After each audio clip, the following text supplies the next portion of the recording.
Gather around, freaks. It's Thursday night, and it's the Christmas hangover is hitting us all real hard. So take your mind off the holiday countdown to New Year's because it's time to gather around the internet radio and gather around the internet campfire because it's time for Hey, did you see this one?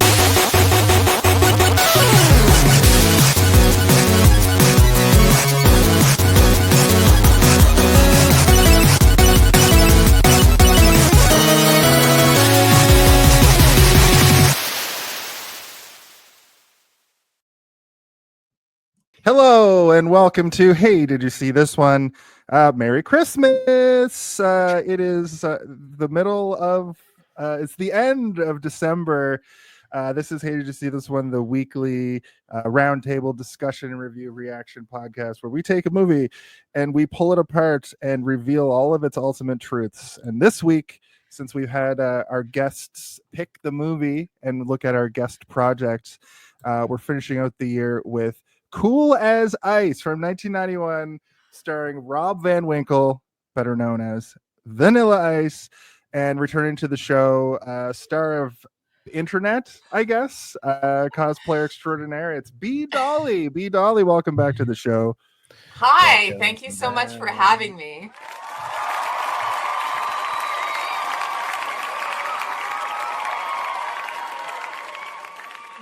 Times now you basically know what to expect. Oh, sorry. Thank you. Thank you. Sometimes it gets stuck on loop. Yeah, so all of this month we've been breaking down people's favorite movies, and I remember when you were on the show. So B, I know you through Super Kicked. Right. You are or were training there. Are you still training there? I am training again. Yes. Okay, cool. So we met at a show that you were working merch on originally, and we got to talking.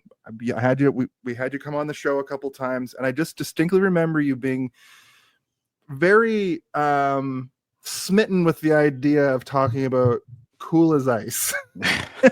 I was so confused by it because nobody ever brings that up in a first conversation with somebody. I'll tell you that much when you're talking film. But I figured, since this is the month where the guests pick the movies, I would tune into what you had said and invite you on to talk about Cool as Ice. So this is your fault. This is a Christmas gift to me. And exactly. Fuck you to all of you. Yeah, exactly. Which is great. But I think the special thing about it, if me and Steve were to do this movie and have somebody that also didn't know the movie very well, we'd probably not have a good time talking about it. However, you're very passionate about it, and I think that's what's going to drive the interest during this. Because I will say it is a very cool time capsule of 91, but 35 years later, see what I did there? But 35 years later, it almost plays as a parody of films of this era. But this is fully serious. It's 100% serious. It's serious as a gun wound. But with that said, we'll move on to our first segment, which is a brief synopsis. And B, this is sort of new since you were on last. I'm just going to have you give like a very brief synopsis of the film, but we have to ask Zardos to come in and set us up the bomb. Zardos speaks to you. He demands you synopsize this film. Tell him how, why, who, what occurs in this film. Actually, that's a great intro because most of the people who see this movie, that's their response. How? Why? Who? What? Once again, Steve is very well versed in film, and he was like, "What? There's a Vanilla Ice movie? I didn't know it existed."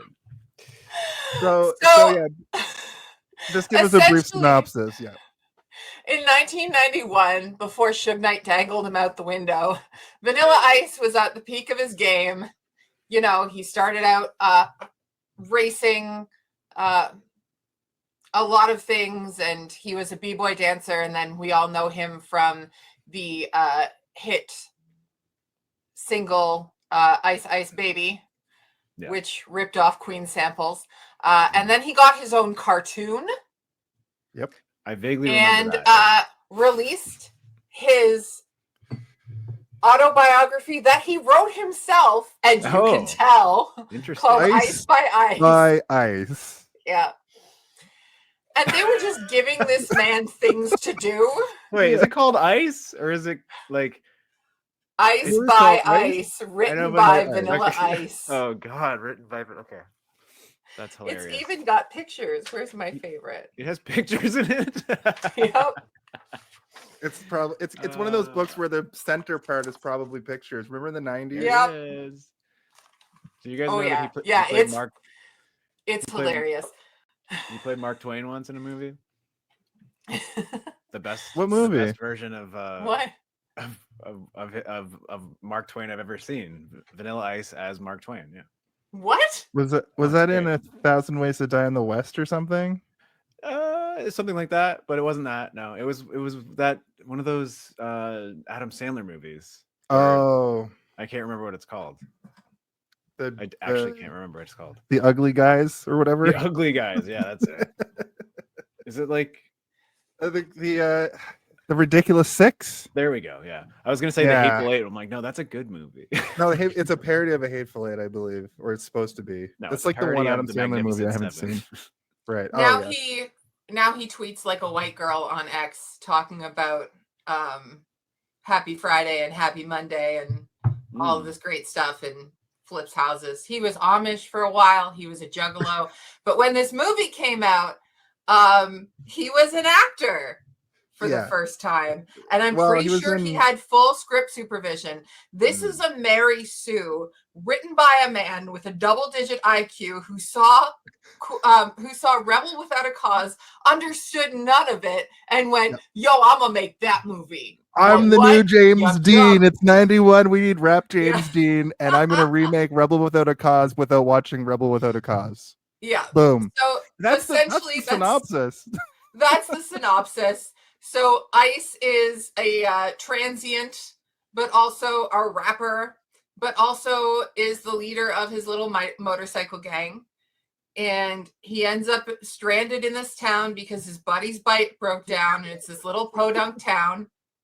And he sees this girl, tries to impress her by jumping over a fence, scares her horse, and that sets up this whole love story. But also there are kidnappers, and he's wrongfully accused of things, and he's just misunderstood. And he has a hat with a reservoir tip and a lot of words on his clothes. A lot of words on his clothes. That's perfect. I feel like he isn't misunderstood though. I think people know exactly who he is, and they just don't want anything to do with him for the most part. You know, I need you around when I start dating people because I feel like I just don't see red flags. You just have Steve there as an interpreter. I do one of these. I do like a Caesar, like a thumbs up or a thumbs down in the corner. Look, I dated a guy earlier this year who put meat in his pocket and kicked me out of my own bed. And I didn't break up with him until a week after the kicking me out of my own bed thing. So, like, Vanilla Ice in this film is like a dreamboat to me. Dreamboat, yeah. I mean, he's handsome. Look at him. Look at this man. Look at that. He's almost like too handsome, you know, where you're like, it's like uncomfortable. You're like, yeah. I mean, look at that jaw. Yeah. Like that is insane. If I made one of those hear me out cakes, he would be number one. Right. Actually, number two after Rumpelstiltskin and Once Upon a Time, but I don't want to talk about that. Just before we get into our brief histories, it's just so wild to me that he made this thing. He was in Ninja Turtles briefly, Ninja Turtles 2, the Go Ninja rap, which I loved as a kid. And then this thing comes out, and it was meant to. He thought this was going to change everything, but it flopped so hard they never let him make a movie again. But it worked out for some of the other cast and crew. That's true. That's true. And we'll get to that in director talk as well. So let's go into our brief histories and let's talk about our history. All right. A brief history. That's right. As the as the Baroque man in the sound clip there said, it's time for our brief history. As always, the guest goes first on this show. So, B, since you picked this movie, I'm sure you're going to have a wild history. You've already told us about it's your litmus test for possible suitors. But overall, what's your history with this film? I saw this movie in a dollar bin on VHS when I was maybe like 15, 16 years old. And I bought it because I wanted to watch something and nothing else in the dollar bin had bright colors on it. And I'm a magpie. So I bought it completely on a whim, knowing nothing about it, going, oh, Vanilla Ice, this should be interesting.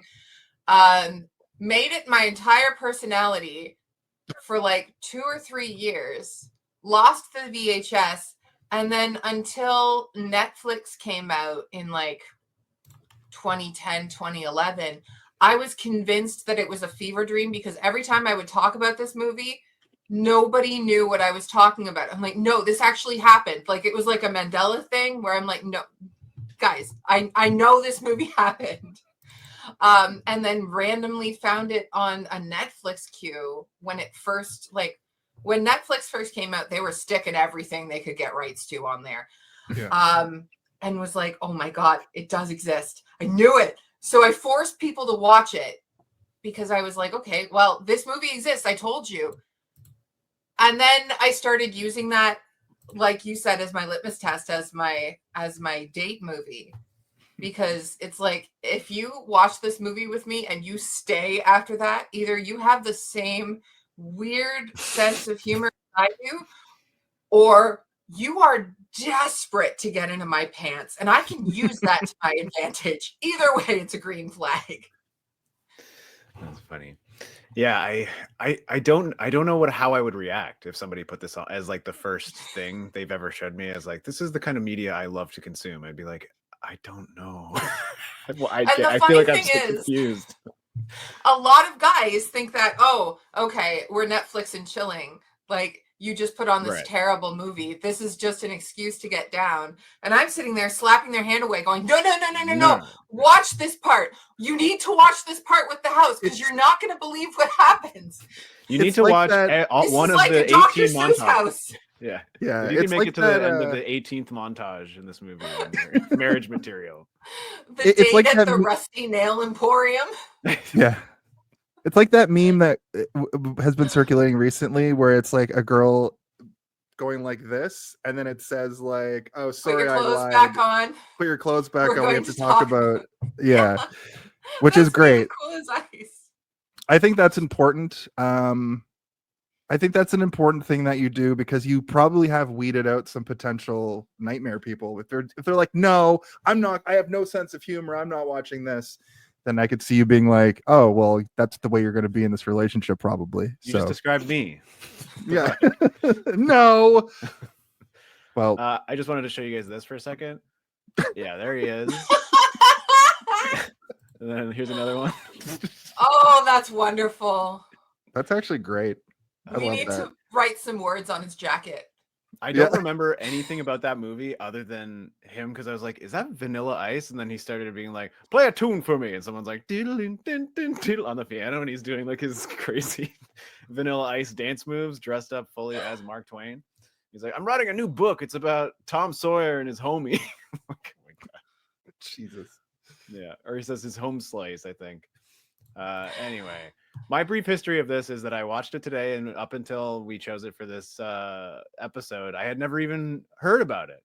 And it's the briefest as it can be because I didn't even finish watching it less than 3 hours ago. And yeah, I do have some things to say though. But yeah, that's it. That's all I got. There's lots to be said about this film. Yeah. B, I just want to preface this by I'm not trying to be mean when I say all the mean things. I'm not being mean to you. but we are a very serious review podcast, and we have to leave no stone unturned. Spoiler alert, I kind of like this movie. It reminds me, speaking of brief history, it reminds me of, like I was saying earlier, 1991 rolls around. I'm 6, almost 7, and clearly half of the population watched this film because that's when rat tails started to appear. He's got the gnarliest rat tail in this movie. I'm gonna go ahead and say, based on the box office, not even like 1% of any population of any country. It's true. Well, it's funny too, because that's the thing about it. You never heard of it, but it was so prevalent in my world that I grew up in like a rural kind of backwatery kind of suburby kind of a place. And I just remember after this movie coming out, the rat tail started happening. I even got train tracks shaved into the side of my hair, had a mullet. And I did then the train tracks during COVID. So that's like still a thing. That's awesome. I didn't get a full like zigzag pattern just shaved into the side of my head like Vanilla Ice has in this movie, but I do remember people having that hat with the metal on it. We've talked about Chip and Pepper apparel on this show before. That hat was, I'm pretty sure that's a Gautier hat. Like, that's designer. Like, his glasses are something too. Yeah, the outfits he was wearing in this, as ridiculous as they are not from Party City. They are from the runways at the time. No, yeah. It was very clear to me that he was wearing all designer clothes because of just how loud and wild they were. And, you know, like the idea of him like rolling into town like a cowboy on a horse with his like, you know, his posse, and everyone's staring at them like they've never seen any actual colors before in their lives. Like, what is all these brand new colors I've never seen? But then they stop at a house that is like has a world map painted on the roof and a bunch of globes, and everything is like, it's like a weird Tim Burton house in the middle of this movie that otherwise is not like a Tim Burton movie at all. There's just some weird Tim Burton elderly folks. Yeah. Who are Tim Burton characters almost too. They definitely feel like it. They have the vibe. But just to round out my brief history, basically I saw it so long ago I didn't remember it, and then it was reintroduced to me through another podcast called How Did This Get Made, where they were fascinated by it with how ridiculous it is. But now it's been so long since I listened to that I had to reform my own ideas on this film, and I watched it. Basically, I watched it yesterday, and oh my, so many things I didn't remember, and so many things I did.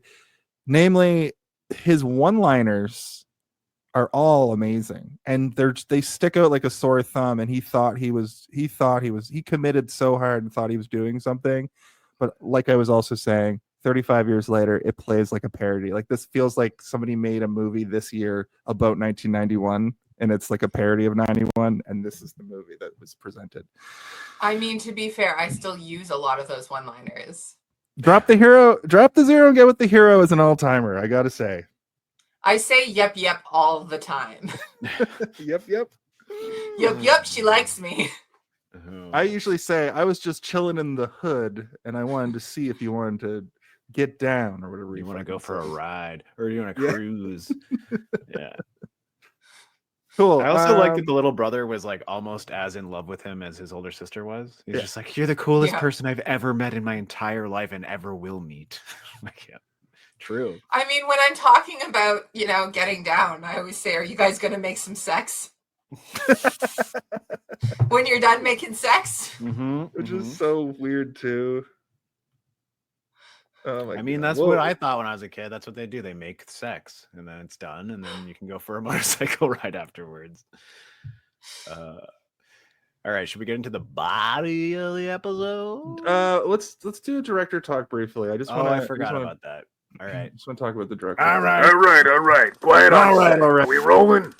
Okay, let's shoot this piece of shit. Sound. Speed. Action! I'd just like to start off by saying that not only did this director, David Kellogg, direct Cool as Ice, but he directed the 1999 Matthew Broderick film Inspector Gadget, and also he directed Playboy Farmer's Daughters in 1986. So he's got a large swath of history with film. His main thing that I noticed that he does or did is a lot of commercials and music videos. We talked about a couple directors recently that were mostly known for that before they did film. But it's interesting that he did this movie and Inspector Gadget, because as I recall, Inspector Gadget did pretty well. Like, people liked that movie. No? Okay. I don't know if you're remembering that correctly. But I mean, No, I but saw it in like, theaters and I loved it as a endured. child, but you know, like I was a dumb child. I also thought that Star Wars Episode 1 was the greatest movie that had ever been committed to film in the year 1999, you know? I Okay, saw you it know what? 8 I still times. like episode 1. That gets way too much hate. I'm not saying I don't still like it. I'm saying that I thought it was the greatest movie that had ever been made. I saw it 8 times in the theater as a kid. Turns out I just really love Star Wars. Just really love Star Wars and the Star Wars aesthetic, which that movie actually does a very good job at. That's the one thing that people forget about those prequels. Is still they're watch it. Star Wars movies. That is a chicken noodle soup movie for me. If I'm a little bit sick or if I'm feeling down, pop on episode 1 and let Qui-Gon Jinn lull me to a sense of like half sleep where I'm dreaming about the movie while watching it. I love it. I assume this is a chicken noodle soup movie for you as well. Not only do you bring possible suitors over to watch with you, but also when you're sick, throw it on and feel better. Yep, absolutely. We should I've do seen Inspector this movie Gadget on so this much. show. I've seen this movie so much, both like the regular version and then the version with the riff track over top of it. Oh wow, there's a commentary version. Oh yes, and it's amazing. I Oh, love the no. riff tracks guys because they're the Mystery Science Theater guys. Yeah, Okay. yeah, riff tracks, right? I thought you meant an actual commentary track with Rob Van Winkle himself, but a riff track version of it is probably also great. That would be good, yeah. I mean, this seems like one of those movies that is deserving of like putting on the mantle of we talk while we watch and we have fun while we watch because we talk while we watch. That's there aren't a lot of movies that would improve the quality of the film with that, but I think that this is one of those movies. Because I was even while I was watching it, I was like, I wish I had someone here to riff with right now because there's so much riffable content in this movie. Yes. Mm-hmm. Yeah. And you mentioned the director, but I think we need to point out who the director of photography for this film is. Yes. Which is mind-blowing. Cinematographer is Janusz Kaminski, who went on to make Schindler's List, and lots of other stuff. But he's an award-winning cinematographer. And like Warhorse and Minority Report and West Side Story, the 2021 version. He's like a Spielberg guy. Yeah. Lincoln, director of photography. And one of his first movies was Cool as Ice. I mean, we said this briefly in the pre-show, but this was one of the things that I was kind of baffled by. I'm like, this movie is shot very well. Like there's a lot of creativity going on visually that otherwise wouldn't exist if somebody was like, it's a Vanilla Ice movie, why would I give a shit? This guy's like, it's a Vanilla Ice movie and I'm gonna give a shit. It's my job to care and to make everything look pretty, and he does. And at the end of the day, this is like it's an advertisement for Vanilla Ice. Vanilla Ice thought he was in a movie, he thought he was in a movie, but the people making the movie were clearly making a promotional video for the idea of Vanilla Ice because he was so big. It's that thing of like when a person gets so famous or a band gets so famous or a personality gets so famous, they end up having a movie. And this was Spice World. Spice World, the Beatles Ice movies. World, and I was like, is there another movie called Ice World that he's in? Why didn't we watch that? Like Elvis. All of Elvis's movies were just him singing for 70 minutes. The Beatles movies are just them running around, very similar to this. Where Rock and Roll High School. Yep. Eat the Rich, the Motorhead movie. You get so famous that eventually they just make a movie based around your idea. A lot of the movies you're naming and a lot of the musicians you're naming went on to like make award-winning movies that were actually considered to be important pieces of visual media. Whereas this movie, I never heard of it until this week. Well, I mean, we got an amazing cinematographer out of it. That's like this guy is like the Michael Caine of DOPs. Like Michael Caine is running around in a fucking Muppets Christmas Carol. That's true. Yeah. All the scenery and is like, I don't care that this is a Muppets movie. I'm still gonna do my job and do it well. Yeah. To be fair, Muppets Christmas Carol is a better movie than this movie. I think you guys Agree probably to have seen- disagree. you guys Okay, have fair probably enough. I'm seen sorry, B. the reason that Michael Caine and Tim Curry did so well in Muppet movies is because Michael Caine saw the Muppets as legitimate actors, and Tim Curry saw himself as a Muppet. He's like, I'm just a Muppet. I'm just a Muppet anyway. Yeah. Great. So we've kind of nailed down the vibe of this movie. It's filmed. A lot of parts are filmed like a music video. There's about an hour of just like stuff happening in this film artistically. And then there's about 30 minutes of plot sort of spread along. The plot is very thin. It's very basic, but it is a classic story of boy meets girl. Girl's like, no, and boy falls for girl, and they have their little falling out, and then they end up back together. There's an Boy abusive meets girl, boyfriend. boy steals organizer. Yeah. Girl demands organizer back. Then Listen, steals let's- girl from shitty boyfriend. Let's get into the body so we can break down that fucking organizer. The body of the episode. The body of the episode. That's right, we've made it. We talked about tertiary ideas of the film for the last 30 minutes. So that means we get to the point of the show where we break down the plot and we talk about the movie. So let me set the scene. Let me set the scene for all y'all. Basically, we get a music video. Vanilla Ice is playing in a show. He's playing in a club. And then they're riding to the next town, I think, after he meets Monique. Monique never comes back, and he was pretty smitten. She was pretty smitten. I thought that they were going to go the distance, but she's only used as a plot device for the rest of the movie.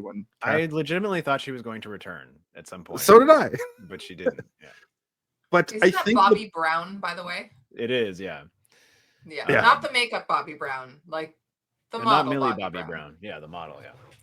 Yeah. yeah. she's Also, during that opening sequence, Naomi what's her Campbell face? is there. Naomi Campbell is there, and it's her name is across the screen because this is also like the credits part as well, where the credits are playing, Mhm. which is I love a good credit scene. I think that if it's just like black with lettering, like a lot of horror movies are, it's kind of boring, kind of takes me out of it.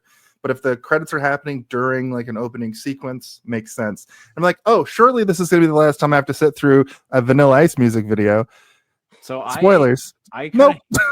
kind of have always hated music videos like my whole life, specifically when it's just the musicians being filmed. I like music videos where there's like a story and there's like, there's some sort of plot happening and it's set to the music, not necessarily like, I don't care to see like musicians just playing instruments in like a white room with weird stuff happening. I know. Shoot me already, would you? You're talking to someone who grew up on Much Music, and No, I know. I taped over my parents' wedding Yeah. with my favorite Backstreet Boys videos. Okay, well, I feel like that says more about you than me.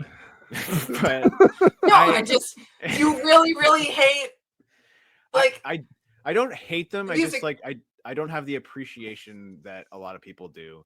Where okay, like, I love them, which is like, probably there's a- why I love this movie. there's a band called C2C, and like they make these music videos that are animated, and they take sort of an idea and they set it to the music, and it's sort of a short film set to the music. I like those types of music videos. I don't really like when it's just people dancing in a void or people that are just playing instruments in a void, and that's what both bookends of this movie are to me. Is like, Jason, you're saying that white text on a black background as the credits is boring and sort of like you get lost in it, or you sort of fall off in terms of interest. I feel the same way about a lot of music videos where I'm like, I don't care that you know how to freaking dance. No, I cut a If your sweater was not so nice, I would have questions about your taste. It's a Street Fighter sweater. I know, it's cool. Listen, I'm not, and I'm also not disparaging anybody who likes it. I just personally need something visually stimulating and like something that I'm unraveling in terms of a story. If it's just people dancing, it's not a story, and I don't care. And that's how I. Steve's got some quirks. I that's how I felt about the intro and the outro to this movie, which were both 8 fucking minutes long. Where I'm like, oh my god, can I skip this? Will I get in trouble on the podcast if I skip this? And I didn't skip it. I watched it. Well, I watched both. I almost of them. skipped it, but just for time constraint, because I was like, yeah, this is a good song.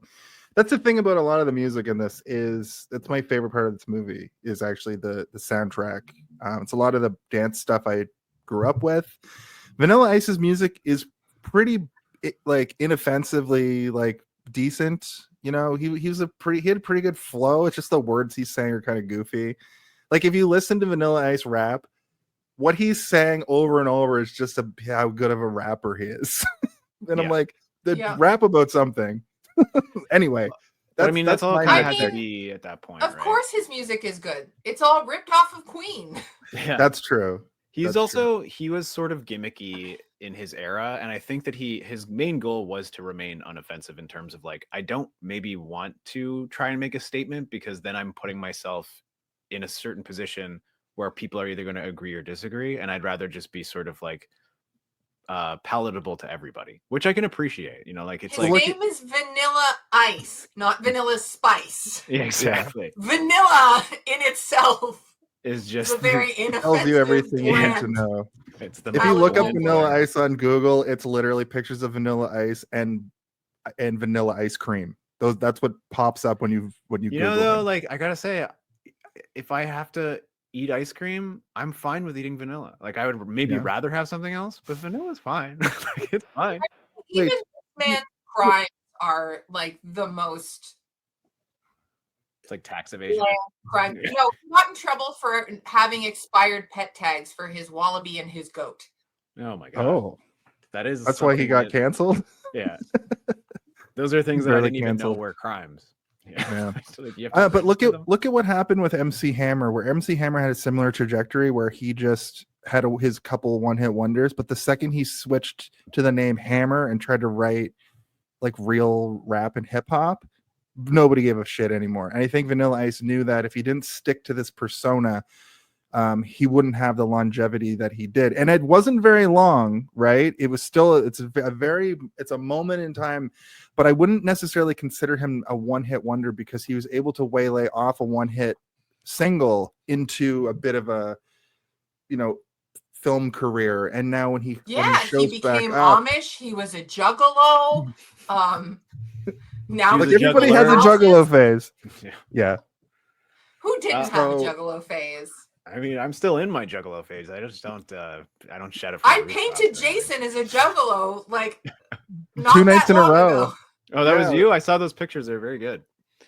Thank you. Very, very good. B did all the makeup for the first night was like a better night in my opinion because it felt more like a cohesive show, and the second night was kind of like, yeah, I guess so. And you bounced immediately. You're like, okay, I'm out. I gotta go do Halloween stuff. But anyway, I digress. Otherwise, I would have stayed. Yeah. I appreciate that. It was very good. I got to show those to my best friend from when we were literally buying ICP albums, and his mind was blown. But after this music video opening segment, I'm watching this whole movie going like, why are they in this town? And the longer you watch, the more you realize they literally are just passing through and a motorcycle breaks down, and they happen to stop at a house that is, like we were saying, out of a Tim Burton movie with these eccentric farmers or something. Just the weirdest. Or mechanics. What are you talking about? It feels like if the writer did a lot of acid with Dr. Seuss, this is what would happen. They're like Pee-wee Herman's extended family from a different town. You know, Pee-wee is definitely a relative of theirs in some capacity. They may or may not even know that Pee-wee exists, but we now know that they exist, and all we really wanted sure Pee-wee is their adult son. Maybe, yeah. I would not be surprised. The playhouse is just in the backyard. They just at the very least, Pee-wee Herman was spawned by somebody similar to this couple. And I mean, come on. The whole point of Pee-wee's Big Adventure is the bike. They fix bikes. Oh my God, you're right. It's all making sense. Vanilla Ice saw Pee-wee Herman's Big Adventure, and he's like, "Yo, I could do it better." Now that's a theory and a half if I've ever heard a theory on this show. It's a I just feel bad for the sandwich he made his co-star eat. I love that sandwich. That is a Fear Factor sandwich. I said, what did I write? I said that is the most bitter looking sandwich, or the tardiest sandwich I've ever seen. You bite into that and you're gonna it's like biting into a warhead. But I would take a bite. I would like to see what that flavor combination would do to me. I actually thought they were going to stop at peanut butter and pickle, which for some reason, peanut butter and pickle was a joke in the early 90s. Everybody was like, well, imagine that. I had a friend, and I thought that's where this movie or where that Imagine sandwich that. came from. And I had a friend who saw it in something else. They do it in another movie or a TV show or something. And he used to legitimately eat them. I think it was the butt of a joke because pregnant women love weird foods, right? And that was always a sitcom joke in the 90s. And I had a friend. You telling who me once... you've never tried pickle and peanut butter before? No. All right, well then don't disparage it, you pervert. It's good. I'm not it's fucking good.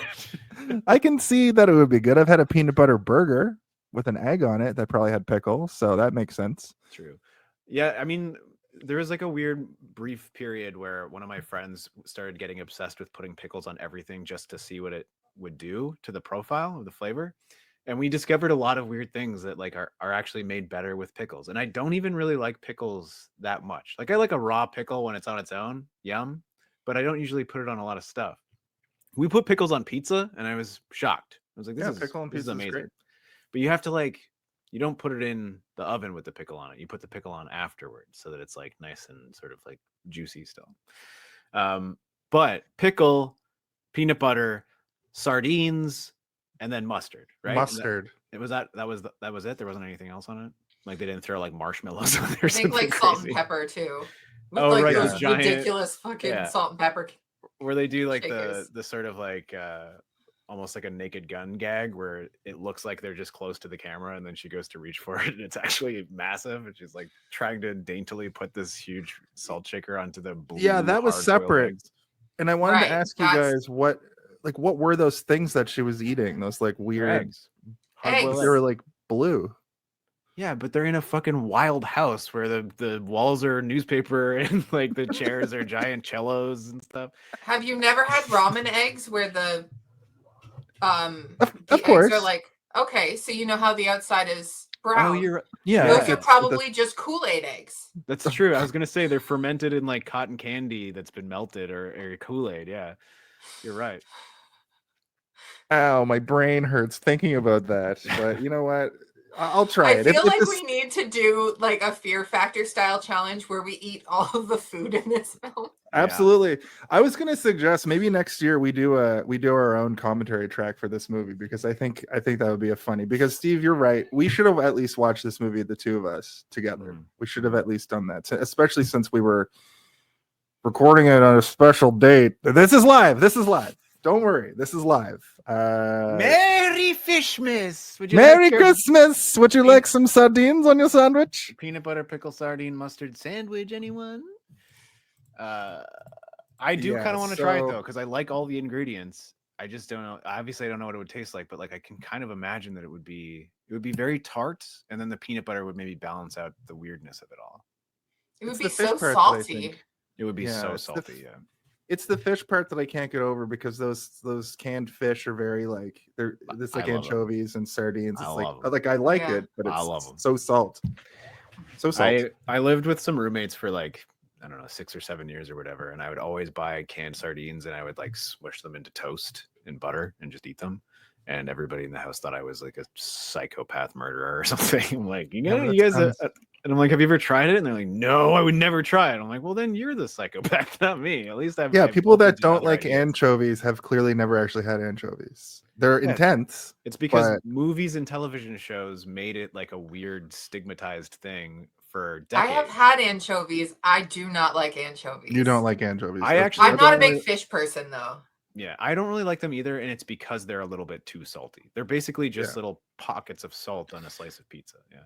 That's the thing that people don't realize. It's not that they're fishy, it's that they're super salty. But pineapple on pizza is the thing that the internet has, and I also love pineapple on pizza. Oh, that's the other thing he puts on the sandwich. Yeah, he puts pineapple on the sandwich. Right. Yeah. I knew there was one other thing. It all came back to pineapple in the end. Thank God. What an insane sandwich. I didn't think we were going to get a solid 5 minutes on that sandwich, but you know what? Here on Hey, Did You See This One? You never know. Fun fact, Vanilla Ice's style in this film influenced the 90s fashion scene with bold colors, bomber jackets, and the infamous flat top haircut. So the movie did poorly, but his style was basically a catalyst for a lot of the... Is that your note, or are you saying that like it's a fact? It's a fact. It's a fun fact. Via you or the internet told you this? The internet. Okay.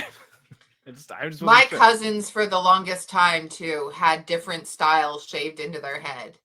Yeah. Crazy. I love that Vanilla Ice couldn't pick a style or his barber got bored halfway through. So we've got like the one Leopard style on print the one side. Yeah. I think it's like a bricks. Yeah, it's like a house. And then the other side is just like zigzags. And then he originated the like lesbian eyebrow slit. Yeah, and the funny thing about that too is I had some friends in the cooking world who would put the one slit in, and that's Vanilla Ice. It's either you have an injury, you have a scar, and it happens naturally, or Vanilla Ice's My style. friend had that scar, and it's because it's like the dumbest. You know, you look at him and you're like, oh man, he got into like a knife fight or something. Turns out, no, he had an eyebrow piercing, and he took a sweater off and ripped it out of his own face. I'm like, okay, well, that's just you being dumb. Yeah, you didn't get into a knife fight. Just tell people you got into a knife fight at that point. That's absolutely what I would do. Yeah. I had another friend who had a gnarly scar on his face, and it made him look, like kind of intimidating. But I was there when he got it, and a cat scratched him in the face. Like, yeah, these people with these facial scars, it's just they're dumb. Most of them are just dumb. They're not warriors of the streets. not like Johnny Van. What's his name in this movie? Van Owen. Yeah, I think he should have just They gave kept him Rob a last Van. name? Mm-hmm. Yeah, she I says only know it that when because she of the holds up Wikipedia his. page. But she says it when she holds up his card, and then that's how he's reminded that his name is Rob Van Winkle in real life. Which, right? You know what? He should have just kept that as his rap name. That would have been great. I think It's so close to Rip Van Winkle. It's crazy. Like, how does he? I mean, we know why he had to change it. There's nothing even remotely tough about the last name Van Winkle. Van Winkle. Imagine he should have been Rap Van Winkle. Imagine he always like wrapped in like a nightgown and like a nightcap with like a candle. Real sleepy. He did the exact same dances. Okay. So speaking of ridiculous things in this movie, the next sequence is they're riding up on their motorcycles, and he sees a beautiful woman on a horse who she can't be any older than 17 based on this being like a high school movie. All of these people are 30.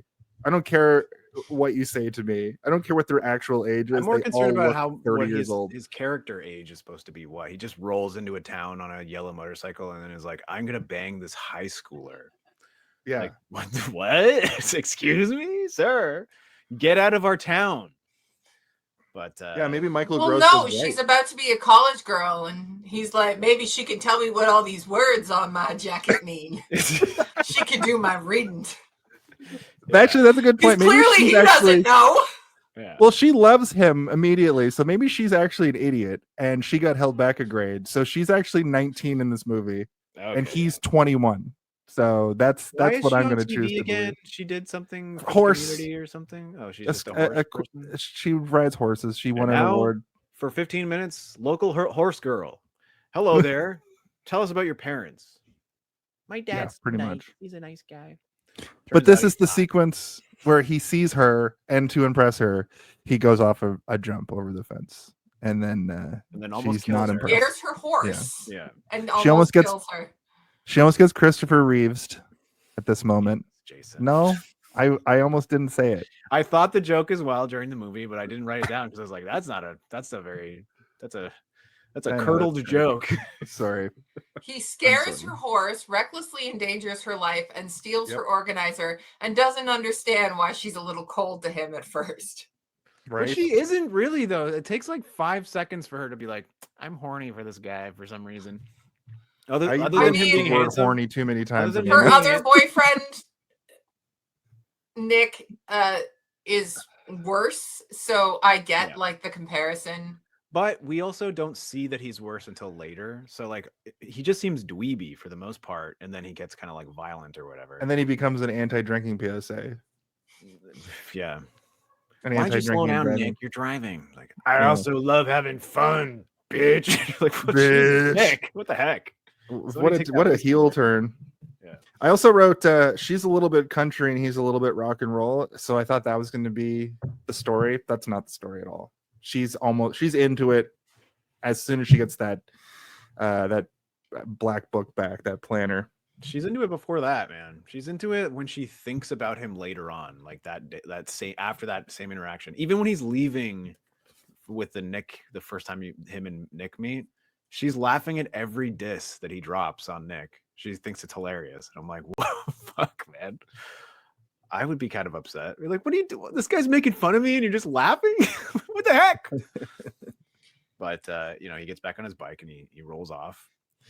Yeah, this is when they get to the house. The motorcycle's broken down. They meet the Kooky family, crazy old man with the crazy house. Like, all of the people staring at them as they're rolling through. Yeah, town. And like it's then revealed that he's towing the other one, right? Like the other bike behind it. So I'm like, okay, that would be kind of weird to see. But it's clear that they're not gaping, like, they're not gawking at them because of that. They're like, their mouths are agape just because they exist, like, look at these people. Well, they're all mouth breathers. Yeah, it's true, the whole time. Especially when they go to that little club. When they go to that little club later, and this movie is also so pro rap and dance and hip hop that the idea of rock and roll puts them in this like stuffy bar where they can't play their instruments. Which I was like, oh yeah, where they're murdering Sly and the Family Stone. Yeah, like what a weird way to present the difference between rock and rap, because rock and rap are very much like in the same, like they're over here and they're sort of always exploring the boundaries of music. They should have had them playing like literally Aerosmith and Run DMC had just released Walk This Way not like too 3 long years before. ago. Yeah. Like it's not it's just a funny way to present it. If anything, they should have been playing. I didn't really see it as like them trying to say that rock is shit so much as they were just saying that this particular group of people were bad. Yeah, they were like greasy weirdos who were like humping the mic stands and stuff, and it was just like, okay, these guys are. The lead singer gave me very like we have Gilbert Gottfried at home vibes. Mm-hmm.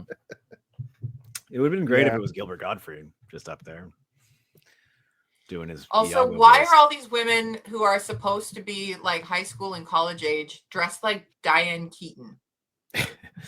Because they're good country girls. They went to the town from Dirty Dancing. They ended up in the town from Dirty Dancing. One thing that I kind of felt the vibe of this movie, I was like, this movie seems like it takes place in the same universe as the Mystery Men movie. Like Mystery Men is like the metropolis of like of this world, and this is just sort of like a country town within the same universe as Mystery Men. And this is where did Clark Kent grow up? This is Smallville. This is the Smallville of the Mystery Men universe. And Vanilla Ice is a superhero, but his superpower is hitting on underage girls and motorcycling. I mean, I feel like that's a lot of Men on the Warped Tour as well. So true. Wow, that's a shots fired if I've ever heard one. But you're right. All of those old alternative punk and pop punk band members are all horrible, and they all did horrible things. The Mystery Men universe, like, people aren't really actually superheroes, most of them, right? They're all just, it's sort of like Watchmen, where the majority of them are just people in costumes, and then there's like maybe one or two superheroes. And I feel like he's part of one of the gangs, the gangs that would roll into Metro City. Vanilla Ice is Dr. Manhattan. And he's got the same aura and the same, I'm gonna go sit on the moon, right? Wander reality. He's like, oh, it's ice cold up here. Oh, his brooding scenes are my favorite in the movie. Well, he can't pout. He can't not be a man. So when he's depressed and sad about Kathy later in the movie, he has to be like an asshole to everybody. It's funny though, because like they never really give you a moment of endearment for him. Like, he's so full of himself. You don't really learn about his history all that much. You don't find a moment to be like, I understand this man, because he's like too perfect, but he's also so stupid, and like everything that he does is like kind of unlikable. And I'm like, in any other movie, this man would be a villain. Like, he would be the bad guy that would get beaten up. The scene where like I said, this is a Mary Sue for Vanilla Ice. Yeah. I'm pretty sure this is just Vanilla Ice. He just thought he was like, this is the coolest shit ever made. And I'm like, you are the biggest nerd out of everybody. Even the nerdy characters in this movie are less nerdy than you are. Remember that weird montage when she goes into her house, and then there's like this weird music video, like a 90s music video montage of like the family just moving around in really fast motion, and the camera's like at odd and the kid angles playing video games. Yeah, and he's like, and there's like weird sound effects, like when she's putting down all the plates, like it's like shattering plate sound effects, like it felt like a Tang commercial from the 90s. It felt like a Gushers commercial is what it felt like. And that's this director does music videos and commercials, so he's just playing in his wheelhouse, honestly. Yep. I called it the nightmare montage because it made me feel anxious. I was like, okay, how long is this going to go for? Oh, please move on. There are moments in this movie where you feel like you're on a lot of drugs without having taken any drugs. I have always seen this movie sober and always questioned my sobriety during the film. This was a rare time where, since I was watching this on a Friday night, waiting for the fight to start last night, I was drinking. I never drink when I'm watching a movie. That might have actually enhanced it for me a little bit, because when you drink, music sounds better, in my opinion. And the music was really hitting, I found. I was not. You were like rush watching it this afternoon while working. I need to do work. No, I didn't do it while working. I watched the movie without working. I was like, because my work is I record my voice, so I can't be watching a movie while also like talking. But I was kind of like, all right. I got work to do. Come on, Ice, we get it. You're trying to bang this teenager at a construction site for some reason. I don't know why here, but there's so many other places you could have taken her. When you put it that way, it sounds so bad. That's what happened. That was literally what was happening in the movie. Vanilla Ice was so unlikable that Suge Knight assaulted him into giving him the rights to his music. And instead of people getting mad at Suge Knight, it just became a joke that we are still telling decades later. Yeah, it's the trope when anybody's dangled over a railing in a movie or a comedy or something or a sitcom. That's the referencing basically that. Yeah. I think maybe Suge Knight saw it in a movie and was doing it. That's true. That's also a good point. He probably saw it in a movie in the 70s. All making that reference. Okay. It's just very embarrassing that it actually happened to somebody in real life, because it's one of those things that's so unbelievable. You're like, that no one would ever dangle somebody over the side of a building. It's like, no, Vanilla Ice had it happen to him. I think Suge Knight did that to a bunch of people. Ice by Ice, written by Vanilla Ice. We do get the moment here where Kathy is with Kevin, and I think that's his name, and Vanilla Ice walks up to both of them. This is where he like steals her. Nick, I don't know. I wrote Kevin. I don't care. He calls him Dick all the time because his name. Calls him Dick instead. He manages to make out with the planner, but this is where we get the famous line, drop that zero and get with the hero. And he's like, he says it and he's so pleased with himself. He's like, yeah, he says it like he invented that phrase, but really, I'm pretty sure he wrote the entire movie around that phrase. He came up with that phrase really and wrote backwards. He did something. Yeah, essentially. Years later, Disney got into hot water because they wrote Zero to Hero for the Hercules movie, and they realized, like, oh no, this was in Cool as Ice. We need to contact Vanilla Ice immediately to make sure we can clear this. I'm sure they just dangled him out the window. You're gonna let us do it, Ice. And he's like, Mickey Mouse is dangling Vanilla Ice out of the castle. Bob Iger or whatever. Give me the rights to this, or I'm gonna drop you, motherfucker. You better listen to what he says. She's super unimpressed with him and brushes him off. You guys posit that she might have been impressed at this point. The camera keeps slow pushing on her. I don't think he was. A pervy smile. She's like, she's playing coy about it. I wrote down in my notes, she's way too horny for this loser. Why does she fucking love this guy? Look, it's a really small town. When Nick is the best of the slim pickings there. And he's only good because he has a convertible. Yeah. With the flip out eyeballs at the front. I know they're not. I think the most egregious thing in this whole movie is towards the end, and we'll bring it back up when we get there, but he says something along the lines of like, listen, if you walk away from me now, and go with that guy. You're never going to see me or this car again. And I'm like, you just threatened her with a bad time. So why would she? That was the end of the movie. The very end. Yeah. And Nick needs to work on his ultimatums. He's not really good at it. He's never had to do it before. She's like, I'm on the back of a sick motorcycle right now with the world's most handsome rapper. And now I'm going to use your car. And we are about as to a jump ramp. your car. So after the nightmare montage, we get the moment where she's on TV, and then her dad is on TV as well. And then there's, I don't know, criminal mobster men in a bar that also see it, and they're like, turn this up right now. And I'm like, why is that being played in the bar? For one, a bar would never put on a local puff piece about a horse girl. It would be like some sort of. I mean, the bar probably had 3 channels. That's true. Yeah. This was 1991. But then after this moment, the soundtrack for the movie changes to Super Mario Brothers 3 for 10 minutes. Super Mario Brothers 3 is just the kids playing it. And they never show it. No, because they probably weren't allowed to show it, but they got the music, and the music, whoever edited this, genius, because they choose the perfect music from that game for the moments to like up the tension of what's going on. Like it's the jaunty music when afterwards, when he's getting phone calls from his friends to be like, I saw you on TV. And he's like, oh, thanks. But then as soon as the situation turns dire, we get the Bowser music in the background. And I'm like, how the fuck did they get away with this? Was this movie made by the same production company that made The Wizard? No, in the credits, there was a special thanks to Nintendo of America. There was a credit.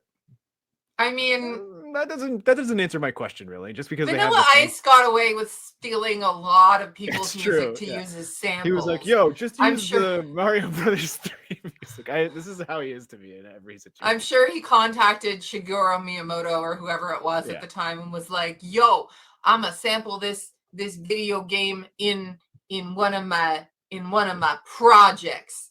And they were like, "I don't know why I did this just now. I just feel like this is vanilla." I don't even know what side he's from. Yeah. Whether it's west side or east side or whatever. He's from the north side. He's from everywhere and nowhere. Yeah, he's from everywhere and nowhere. He's from out of time. He's from the Van Winkle verse. So I can tell you where he's from. Hold on. True. It's on page 1. Yo, that's the first line in the book. Yo. Well, in the last line of the movie, isn't even the last line of the movie. There's at the end of the credits, there's a dash and it says B, the letter B, cool with a K, of course. Stay N, school, spelled SKOOL. So cool, stay in school. He spelled it wrong. He spelled school wrong. Yeah, he spelled the whole everything wrong except for the word stay. They had Vanilla Ice spell things. Yeah. I'm pretty sure the only reason that everything was spelled properly on his jacket was he had somebody else do it for him. Yeah, absolutely. Yeah, that's true. Okay, so this is where he's from. From chapter 1 called Ice Formations. Starts with, if there's a problem, yo, I'll solve it. Yep.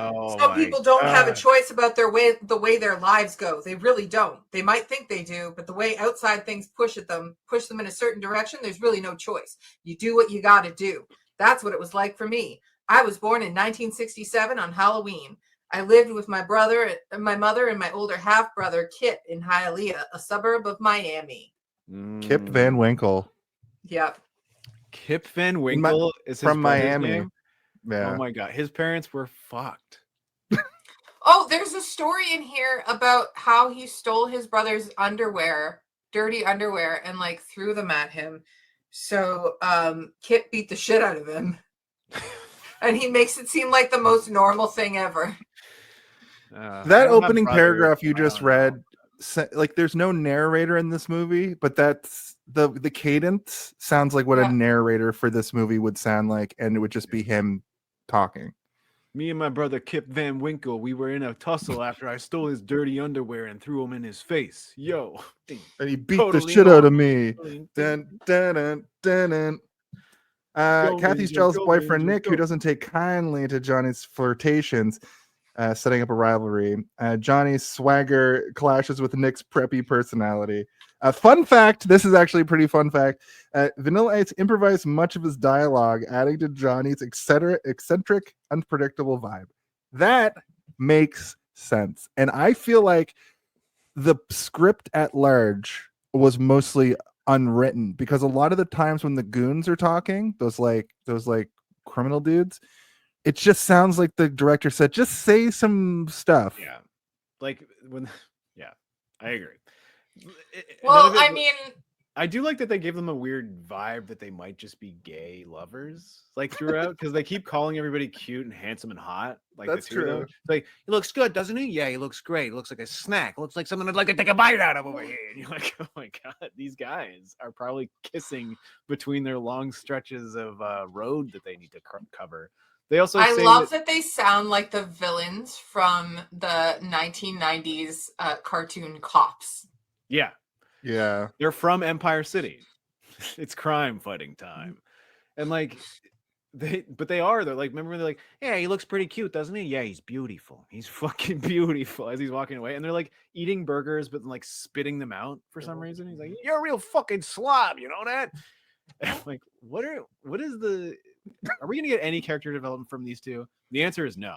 We don't really need it. They're like Batman goons, you know, like the kind of guys that would be like, I heard that Johnny Gat was taken away by the bat last night. Oh, the bat. There ain't no such thing as the bat. All right. They look like the criminals that hang out with that guy that has the puppet, who's just like a regular gangster. Yeah. Scarface. His goons would just be these guys. Or Penguin kind of has guys like this too. That's one of the things that I love about this movie, though, is it really feels like Vanilla Ice wrote it. And yes, he improvised a lot of what he said because he couldn't read his own writing. Yeah, I was gonna say he couldn't remember his dialogues. He just would say what he was feeling. Or that, He thinks he's a cross between James Dean and Batman. Like the fight sequence in this movie are so poorly choreographed. He does the one when he's fighting Nick. He just keeps getting him in an armbar like over and over. I'm like, what are you doing? Yeah, they probably guys with bats. They probably hired They probably hired a stunt coordinator. Like how they don't ever attack him at once. No, one by one, like Batman. Guys, maybe if we gang up on this guy, we could take him down. No, we're just gonna attack him one on one. Okay, all right, you're up. Like a solid plan. Johnny Gat, get him. Go overhand baseball bat swing, grab it. You know, he does a palm, like a Riker punch at the end into Nick's face. And I'm like, oh, we saw this last week or a couple of weeks ago on I'm sorry, I've broken the visage. You've broken the fourth wall. You've broken the curtain bubble. has been destroyed. Yeah, in Con Air, he goes to prison is because Riker punches a guy in the nose and breaks his nose. In this movie, he doesn't break Nick's nose so bad that the bones go into his brain or whatever. Whatever the fuck we were talking about. He just has that goofy nose. But I feel like they probably hired like a stunt coordinator, and Vanilla Ice was like, "No, I don't need to practice. We'll just film it on the day, and we can do it. It's fine." And like, well, he's such a good dancer. Ice, I can do my own stunts. Yeah, he's such a good dancer. You would think he would have a little bit more gusto in a fight scene, but he looked so clueless. Like they did one shot. Or like one take. I think he's a good dancer. Punching somebody is different than doing the worm. Yeah, I guess. He's like, and then I'll worm him to death after that. But like, does the worm on him? He does sort of the same kind of like 4 to 6 dance moves in everything. You know, it's just like he does hops and his legs move together in the air, and like he just does. Like, the treadmill is running too fast. Oh shit! I just got hit by lightning. Yeah. The dodge slow bullets where like he's being shot at. He's doing like the early stages of the power line choreography from the Disney movie, a Goofy movie. Like, listen, I was going to bring this up at the end of the show, but I'm going to show you the greatest dance move ever put to screen right now. I clipped it. I need you guys to see this move.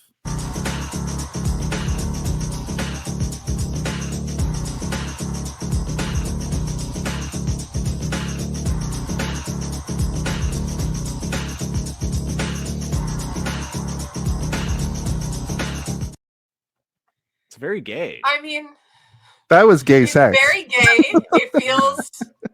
It feels inspired by wrestling. Yeah, He it could've- does. Yeah, you're right. Power bombed him from that, or give him a Styles Clash from that one part. He put his face in the guy's butt, and then he put his wiener in the guy's face. I would like to He see more mapped of some that. at the very beginning too. Like If it's they on were top not of wearing him from clothes, behind people for a would think they second. were going to do it. That's all I'm They saying. would be doing it. I mean, Actually, I still feel like they're going to Yeah, I do feel it. that way as well. Yeah, even Yeah. with the clothes on, swimming around in those giant suits. I have a question for you guys. If Vanilla Ice existed now, what do you think he would do, be? Like, what do you think? Like, if he was, whatever age he is here, we're like 20 or whatever, and he's young and handsome and had, he'd be Mark Twain. He would absolutely be. And I know guys that are the modern Vanilla Ice. He would be an influencer with a SoundCloud rapper like thing. Okay. And he would use words like Riz and say he was Sigma. Okay, so you think that he would be full brain rot, internet culture influencer? Absolutely. He would build up a sports persona, and then he would have gimmicky fights, and he would have to fight Mike Tyson last night at 8 p.m. Eastern. So Logan and Jake Paul might be the modern day Vanilla Ice. I think so, yeah. I'd say they're more badass than the modern Vanilla Ice. I think though that Vanilla Ice did not come from from what you've read from the excerpts of his Ice by Ice autobiography. I think Vanilla Ice is actually the grandfather of cringe culture. Right. Yeah. Okay. I love that. Like, I think he was one of the great influencers of like modern day cringe. Yeah. I think you're right. I feel like MGK, Machine Gun Kelly, also was kind of 10 years ago. That's a good call. 10 years ago. Yes, that is a perfect comparison. Because he's like, I'm such a good rapper, I can hang with Eminem, and then it's like, oh, actually, no, I'm alternative emo now. Is that what happened? I don't really know anything about him. Yeah, he started as a rapper and then changed to more like rock. All I know is also that bad. Well, yeah, because he said something about Vanilla Ice. Ironically, Vanilla Ice, Eminem, MGK. Yeah. Well, Slim Shady. The Slim Shady persona is more of this line. I think Marshall Mathers as a rapper is much different. Oh yeah, he's more artistic.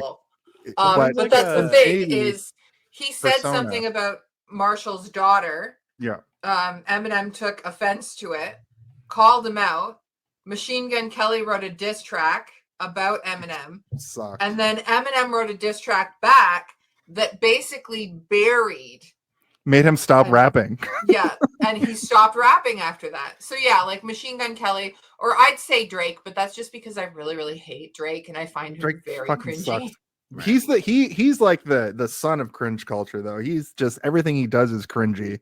Yeah. And now he's pretty much done because Kendrick. He's also like a weird criminal. So yeah, let's just. Yeah, I remember like with the world's most punchable face. He's got a very Kelly punchable said something face. that like made me feel like, who is this douchebag? And it was like the Legend of Zelda movie was released, and when somebody says something that's so like it makes them seem like they really only think about themselves and nobody else in existence. He said, like, when it was announced that this movie was going to come out, he said, if I'm not playing Link, then we're going to have a big problem. And he said that like full chested, and everyone's like, all right, buddy. No, not a single soul on earth other than you wants to see you play Link from the Legend of Zelda. Yeah. Let's just let that sink in for a second, because I hated him. All it really did I hate him so much more now. Like, why would you say that? And why would you think that? Isn't he like 40? Like, how old is he? Like, I don't know. Yeah, he's definitely in his 30s. He's maybe because he's lanky. He might be too tall to play Link. Link isn't lanky. Even. Link is just like an elf. Yeah. I think he just thinks that he looks like an elf. He's like, he looks elfin. Yeah. Ooh, you know who Vanilla Ice would be right now? Vanilla Ice would be an anime fan. Oh my god. I say that with my whole chest. Vanilla Ice would be an anime fucking cosplayer. But like an annoying one, because there's lots of people who like anime that are fine, but there are some that are not. There are a lot who are not. I go to a lot of conventions. I said some. You just basically did the nerd equivalent of not all men. I did. You know, not all anime fans, yeah, but a lot of them. But a lot of them, yeah. I would say like most of them. white men, especially or white anime male fans, have like in their 30s. One Piece or My Hero Academia fans, man. They have a particular musk about them. Literally. Yeah.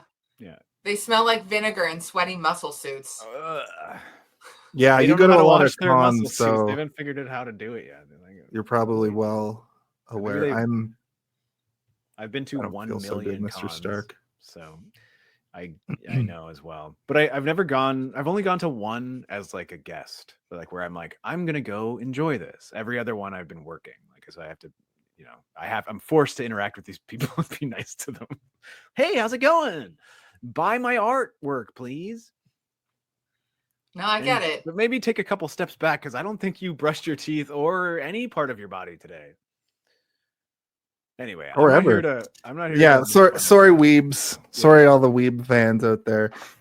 She realizes she lost her black book and that she's instantly horny.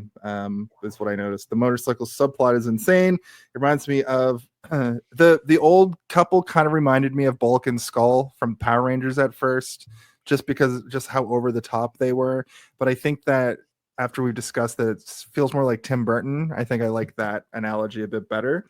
I think the hired parents perfect. Perfect. The hired goons actually kind of remind me of Bulk and Skull a little bit. Yeah, that's what I thought you were talking about for a second, because my brain shut down. Or Bebop and Rocksteady. I was regretting talking shit about anime fans for a second. I was like, I shouldn't have said that. That was rude. Why did I say that? Where's my bike at? Oh, and then also again, the synopsis of Pee-wee's Playhouse. Yeah. Or, where's my bike? Pee-wee's Big Adventure was the movie. Yeah, Pee-wee's Big Adventure. And there's a second Pee-wee, isn't there? Big Top Pee-wee, where he goes to the circus. Oh, and then there was like a newer one, wasn't there, that came out a couple of years ago? Yeah, right before Paul Rubens passed away in like 2000. I think during the pandemic it came out, and I saw it. Yeah, it was before that, but oh my god, it's been so long since the pandemic began that I'm like, a couple years ago, but it's like, no, that was more than 4 years ago. That was 5 years ago. Oh Jesus.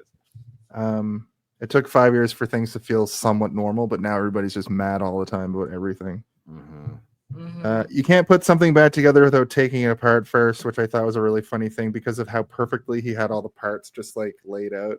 I did like that too. Like, it was meticulous. So they're not crazy people, but they are like, that's like a different version of crazy, like we have to make sure that when we take this apart, everything is laid out exactly in terms of like size and shape.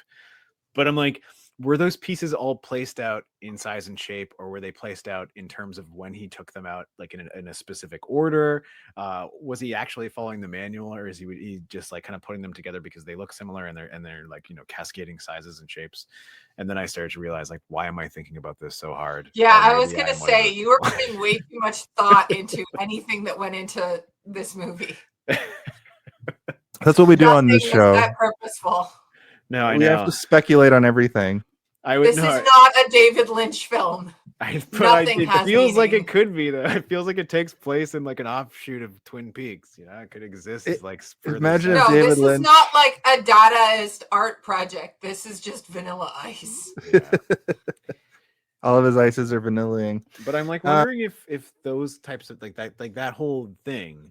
Was he just like, they live in a crazy fun house, yo? Everything in their house is colorful and kooky and crazy, and that's who they are as people, and that's okay, and we like them. But we also he basically says that when he sees the house. He's like, that house has a map drawn on it. Look how colorful it is. They stop, and he's like, hey guys, look at this weird house. And like all of his friends are like, yeah, that is a really weird house. What a kooky, crazy house. Look at this cool whack house. Yeah, exactly. But they're like enjoying it. They're just stopping to like to absorb it for a second. I would. If I saw that in the wild. So would I. But what it did for me in terms of like the enjoyment of the movie was it made me completely like that entire group of friends immediately. I'm like, they're the kind of people that will stop and appreciate something, and they're not going to make fun of it so much as they're just going to enjoy that it exists. They're not saying that it's dumb or that it's weird or whack. They're just kind of like, I like that this exists. And then they get sucked into. His friends were the only likable people in this film. Yeah. Yeah. They don't do much character growth for them, but I think that's fine because we get to see What that do you they're mean? all just like weird in and fun. montage number 12, we get some real character development when they're dancing for some reason. I also like the idea that while Vanilla Ice is just off gallivanting, they're just stuck in this house with this old couple who are crazy. They look so like defeated every time they go back. There's this one scene where like one of the guys is sitting and he's like half asleep. And I was like, there must be just nothing to do in this house except for listen to these old people rant about whatever they're ranting about. There's also that. Why are they so sleepy? Like that was one of my first notes because like they, there's like a montage of them eating and Vanilla Ice is dancing, but they're all eating and then they all fall asleep and he's still dancing. And I'm like, what is going on? Like, have they been dry? Like, like in a cowboy movie or whatever, when they finally get to a town, they're like, we need to rest because we've been riding for 4 days. Like, is Did that we accidentally drive all night or something? Yeah, exactly. Are they actually very tired? Or I maybe mean, they kind of left from that concert, and then the next time we see them, they're still driving, and it's morning. Maybe they didn't sleep all night, or maybe that food was so heavy that it just like. Or the sandwich kind of feels like maybe this guy's a stoner. Maybe they're just all baked to their mind. And they just never really allude to it fully. Yeah. They're musicians, so maybe they're all stoners. This is where we get the new goon characters. I know that they're bad because one guy has a gun that he's brandishing and twirling. Also, Vanilla Ice. He's like, I'm going to go talk to Kathy. And they're like, where are you going? And he goes, across the street to Schling a Schlong. Bro. Yeah. Bro. I like that. Schling a Schlong is good. Go to horny jail. That is something that I maybe will use one day if I can remember it. But, like. I love that phrase. Uh-oh. Boner alert. Yeah, that's excellently played. Did you notice that when he walks up to the house, the camera turns like the camera lens goes like Vaseline, like a soap opera for some reason, just randomly? It's because he's in love. That's how you know he's in love. Okay. Like a porno. When you watch a porno, you're like, these people are in love. Porno from the 80s. They definitely love each other. Yeah. The kid immediately loves Vanilla Ice. And then as he's walking away from the house, the hired goons are there. He's like, how do I get to Sugar Shack? And they fuck with them. And then I noticed this thing. There's this trope that I remembered happens a lot when hired goons are eating food and they have to go. They always spit their food out. You ever notice that? Because he does it here. And then I'm reminded that it happens in like the Three Ninjas movie. It happens. And just a bunch of old. I'll tell you why it happens, Jason. Weird trope. I'll tell you why it happens. It's because those actors have been forced to take bites of food over and over and over again for like 3 hours, and they don't want to swallow it. So instead of waiting for a cut, or either you swallow it or you wait for cut and then you spit it out. These guys are like, they're smart. They're like, I'm gonna just spit it out as part of the scene, make it so that I don't have to eat 40 bites of a hamburger and swallow it, because then you're barfing, right? Like you hear stories about actors who have to eat weak-willed. Yeah, but like you can't eat 40 bites of a hamburger. Come on. Like I was watching. That's bottom behavior. I think it was soft bottom behavior too. I think it was like it was Jonah Hill or somebody, and they were talking about how they had to eat sushi or something in a scene, and they made it part of the scene where Leonardo DiCaprio had to eat like a very specific sushi over and over again and swallow it. And so like after they were done shooting, Leonardo DiCaprio was just barfing everywhere because he had to eat 100 pieces of sushi or whatever, right? So I'm like, Leo should have just made it a smart decision and had his character spit it out in the scene as part of his character growth. But I mean, that's how I look at it. But also, it is weird. It's so weird to have somebody spit food out. He says right before he does it too, let me just finish this, and then like spits it out and then sips from his drink. That is finishing. Finish him, put it on the ground. Who hasn't spat after finishing, I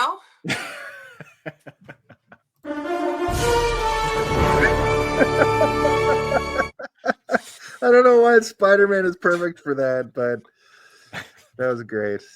I mean, pretty obvious answer to that. Yeah. Snick, bub. Nope, that's Venom. Nope, that's Wolverine. That's Wolverine. Yeah. That's not Wolverine. I'm don't feeding Cat- you the anime nerds. My brain is toast. My web. Kathy's boyfriend Nick has a drinking problem, which we learn when they go to the weird rock bar that we discussed a little bit earlier. He's drinking right from the bottle though, and this whole sequence is played like an anti-drinking and driving PSA because he's like, let's drive home, and she's like, you've been drinking. He's like, fuck you, basically. There's no cursing in this movie at all. I feel No, not at all. like this was around the time of Cartoon All-Stars where you were like contractually obliged to somehow put an anti-drinking PSA in most of your stuff. That movie made for TV movie, whatever you want to call it. I think that came out literally this year or the next year. So like that fully tracks.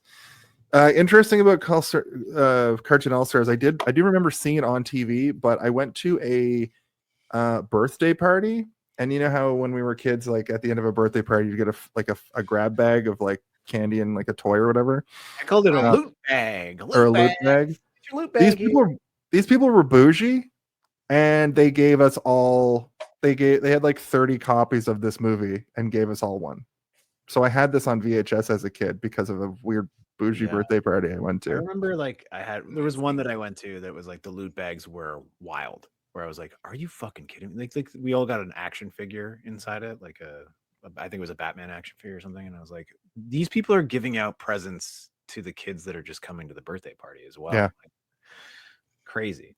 It's like the big chocolate bar homes when you there's a thing on TikTok I saw that there's a place somewhere in the States that gives away. They're known for giving away 2-liter bottles of pop on Halloween, so there's always a crazy lineup at their house for trick-or-treaters because everybody wants that 2-liter.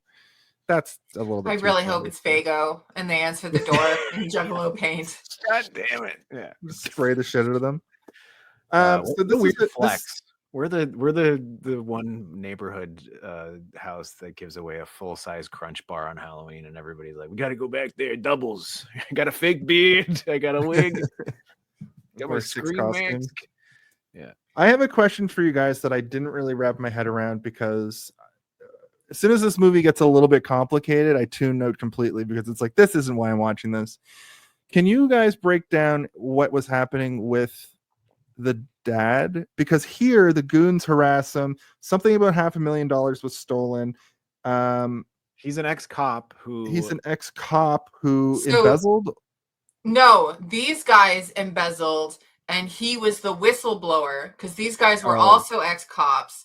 He was the whistleblower, caught them, told on them, squealed. They went to prison. They're now out of prison, and they're going to go beat up the squealer, hopefully dangle him out the window, Suge Knight style. Yeah. Okay. I thought there was something with tax evasion or something too. I just like missed a key thing. And I wrote, is ICE going to have to have a key thing? It's like stupid bullshit. It's just there. Just plot for the sake of plot. I wrote, is ICE going to have a dance off to bail them out? That would have been better than what happened. Yeah. Anyway, we'll get. I wrote, where are all these clothes coming from? Because he keeps having different clothes, but he doesn't have a backpack. His bike doesn't have any kind of like storage compartments. The only thing I can conclude is that those Pee Wee Herman's parents are just letting him rummage through whatever they have, and he's like, let me take a look in your wardrobe. And he goes in there and he finds some stripy shorts and puts them on. Well, Vanilla Ice just raps here for a while. Yeah. Also, does a whole she does song. her little dance.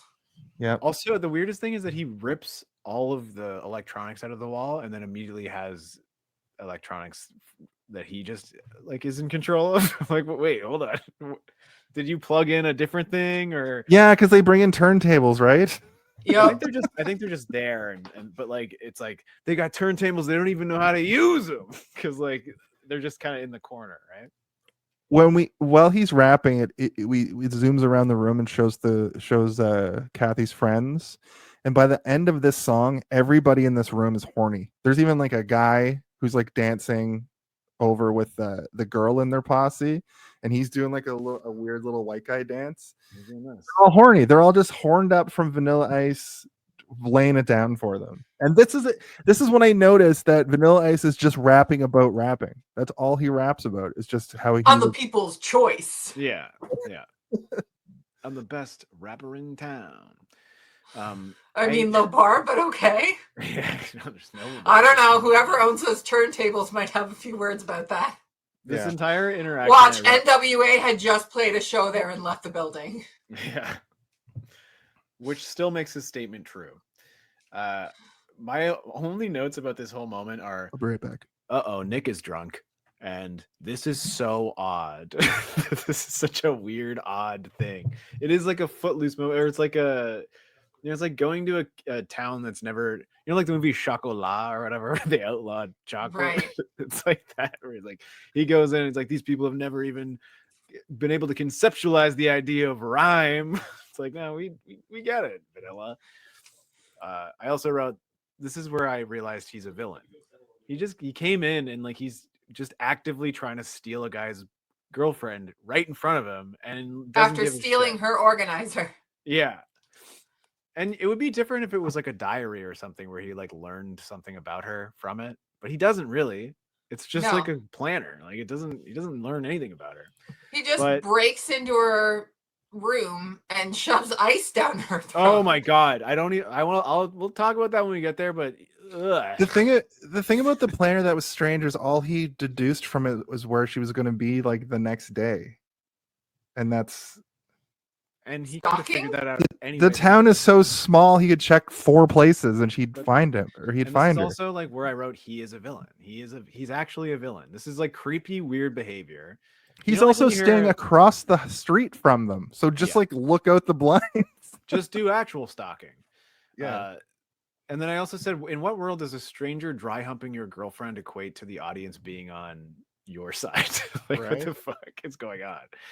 I also wrote, she's not a very good girlfriend. And I wrote this down before he became like truly a dick in the next sequence. Because, he grabs her and pulls her out. But like Vanilla Ice is like, he's literally humping her and like putting her on the ground and doing like crazy things where you're like, what the fuck is going on? If a stranger did this to my significant other, I would be genuinely pretty upset. I'd be like, what the fuck are you doing? And then I wrote, Nick is also shit, because right after that he doesn't handle it very well. He starts gaslighting and being like, I can forgive this and it's forgiven. And I'm like, okay, so he's like the king of the castle or whatever. He's reasonably upset, but he's not very good at dealing with his emotions. Like he doesn't know how to like talk about it like an adult. He's kind of like, how dare you? No, because Vanilla Ice is a parody of 90s toxic masculinity, but Nick is a parody of 50s toxic masculinity. Or just like general toxic masculinity. That Nick character is never gone away either. That Nick character has existed anytime they need to have a shitty, abusive boyfriend. It's that archetype is always the same guy. He always looks the same. I think he always has the same character traits. Competent movies have figured out how to at least make it less of a caricature. But you're right. They still exist. But I mean, from beginning up until this moment, I was like, there's not really anything about Nick that is like overly terrible. Like he just seems like a concerned, like he's like sad that he's like, I'm gonna lose you. You're gonna go away, and we're never gonna be together again. And I'm like, so far, like everybody's saying he's a dick, but he's not really doing any dickish shit until he gets like halfway through a Mickey of whiskey, and then he's like, an asshole. I'm like, okay. So you have to wonder if this has already been a problem previous. Yeah. I think that the expectation of the audience is to be like, this is probably not the first time this behavior has happened. But is this the first time that a rapper has floated in on a motorcycle into your town and tried to steal your girlfriend? I don't know. And I know I'm reading way too much into this because it's cool as ice, but from the tone of when he's like kind of getting on her about her going to college, it's like you get the sense they've had this argument many times and he just does not want her to further her life. Right. He's like, I'll provide for you. I assume he's probably got rich. I'm getting dickish boyfriend from Devil Wears Prada vibes. Right.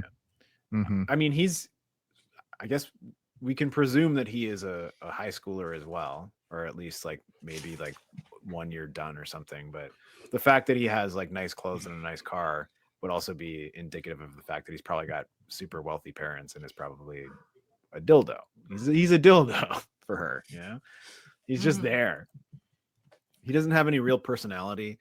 We don't learn anything about him other than like he's a secret alcoholic or whatever. Vanilla Ice was 24 in 1991.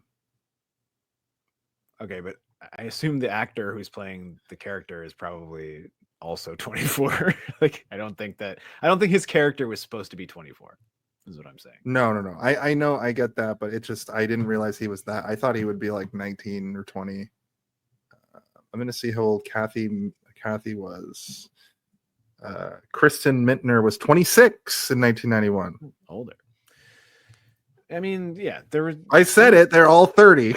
Yeah, we're on their way. They're all there. 25. I mean, before 2002, every high schooler was at least 26 years old. Yeah. They're having to shave That's a thing. The boys like in between takes. Being like, oh god, why'd we hire a dark-haired actor? We need to keep shaving his face over and over again all day. Yeah, if you look at 90210, they all had 5 o'clock shadows, and they were supposed to be 17. Not 902. Yeah, 90210. Yeah.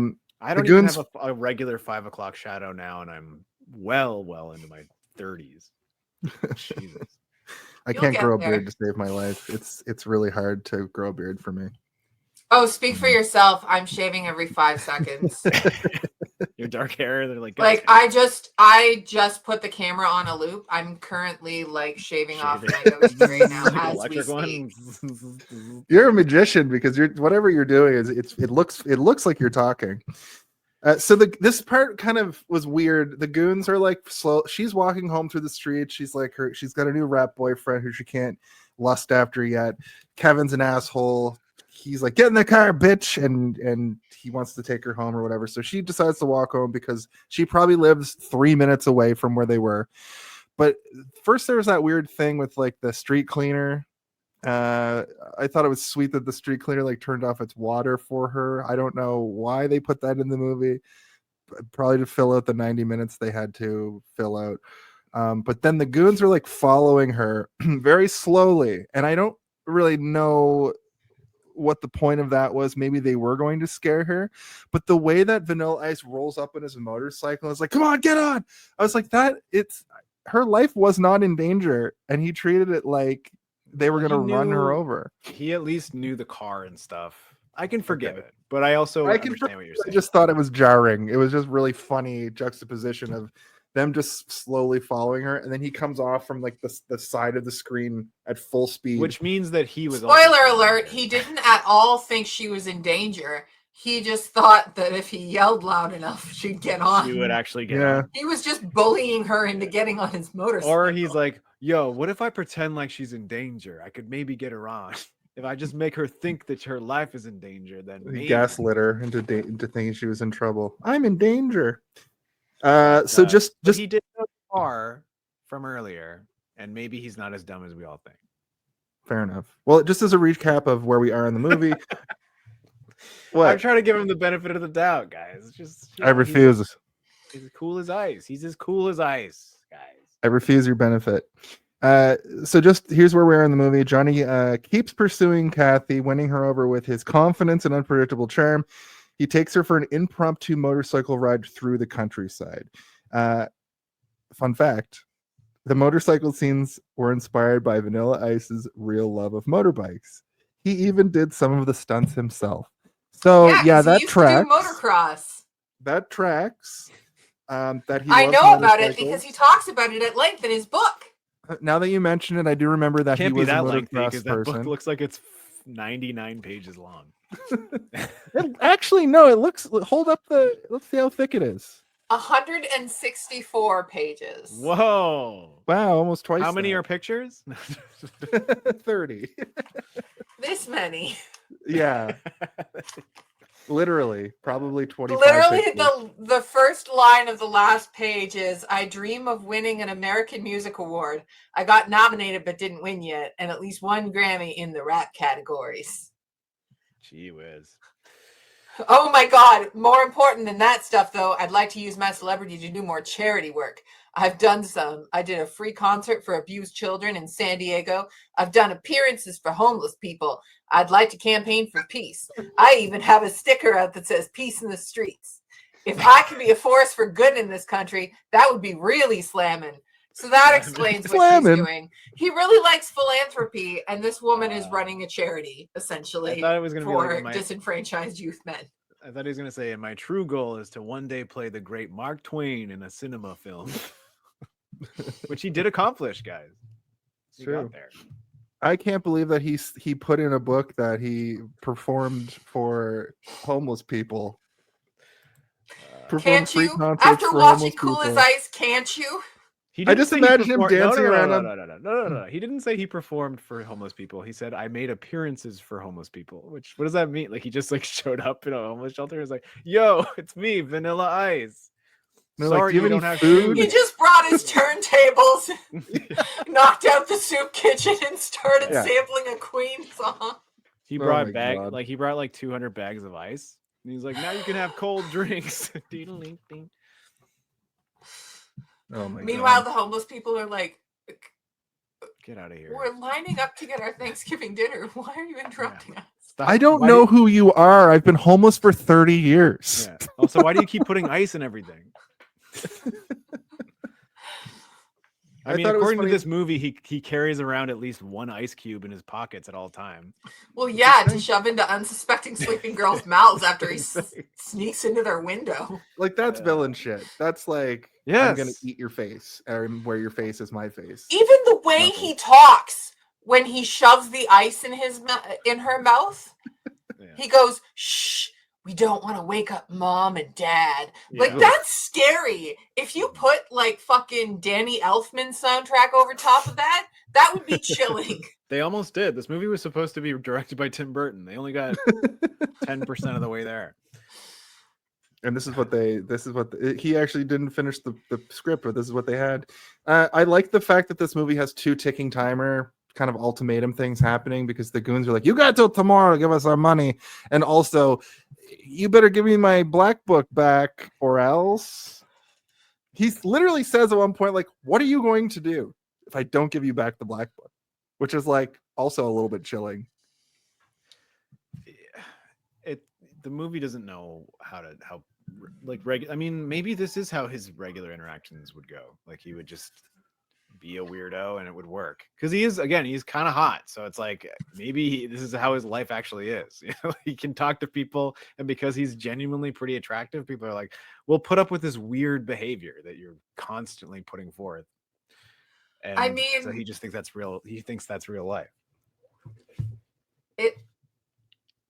Yeah, you know, if you're looks genuinely like a mistake attractive, you can make. just kind of do things, and people will be like, "All right, I just kind of want to suck your dick at a construction site at some point. So, all right, we'll have a weird meeting. You can wake me up with ice, but make sure that, you know, it's not weird." And then he's like, "Oh, I accidentally made it too weird by dripping the water in first and then shoving it in with one finger." "Don't worry, it's just ice. It'll melt before you choke." That was the alternative. No, it's great, because when you're doing stuff at abandoned construction site with Vanilla Ice, you can just tell your parents that the reason you're going into the clinic is for your tetanus shot. Yeah, I accidentally scraped my knees. Not for I just slept with Vanilla Ice. Yeah. Oh God. But we get this, like, why does he have a cute ice cube? I mean, other than the fact that he's Vanilla Ice, why does he wake her up with an ice cube? Is there any? Did he carry it over from the house across the street? Where did he get it? And like, how did he keep it frozen? How long has it been in his hand, just melting? By the time he got there, yeah, it was so tiny. I'll be right back, guys. Okay. And she also, like, she eats it very, like, you know, it's very erotic. It's disturbing. It's just salty from his hand. Oh, he's like flavor.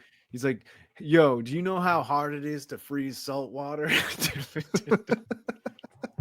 Every time you do the little Vanilla Ice dance, I'm reminded of the Koopas in New Super Mario Brothers. How in the background they go like this. Dun, dun, dun, dun, dun, dun, dun, dun. Dun, dun, dun, dun, dun, dun, dun. I like how David Spade's right there too. David Spade got to work with legend of film Rob Van Winkle. We should play that scene from that movie if we can.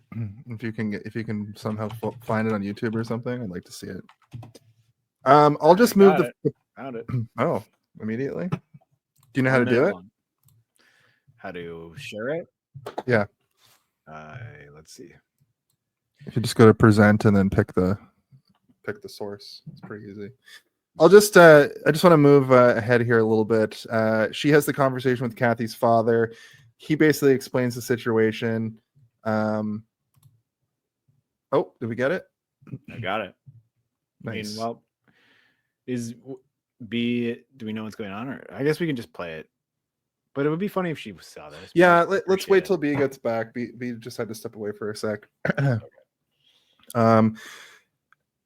Parents tell Kathy about the situation. This is when we get the scene where he goes over to find the jocks bashing the other motorcycles, and we get the goofiest fight scene I've ever seen, where he just keeps putting Kevin in an armbar, and then he just takes them all out with little to no issue. B, we pulled up the Vanilla Ice Mark Twain sequence. Yeah, there's a reason I keep doing this dance move to like represent him, and it's because of this scene. I just want everybody to have context. Yeah, let's take a look. Hello. Can you hear the sound? Yeah. Okay. Yep. General Custer. Yes, at your service. Mr. Mark Twain. Word up. Gentlemen, do come in. Yo, see, big boy, I was just going off to the general here about my new book. It's a sequel to Tom Sawyer. Oh, it's about Sawyer, home slice, Huckleberry Finn. White boy goes rafting with a brother. People gonna lose their shit. He just sounds like Vanilla Ice. Yeah. Okay. All right. Here we go now.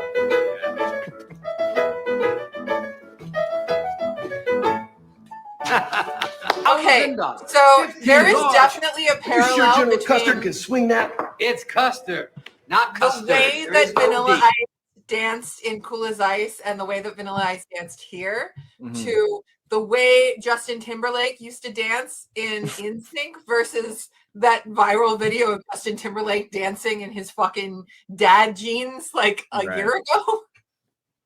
Justin Timberlake accidentally became Vanilla Ice, and he's like, "Shit, Yep.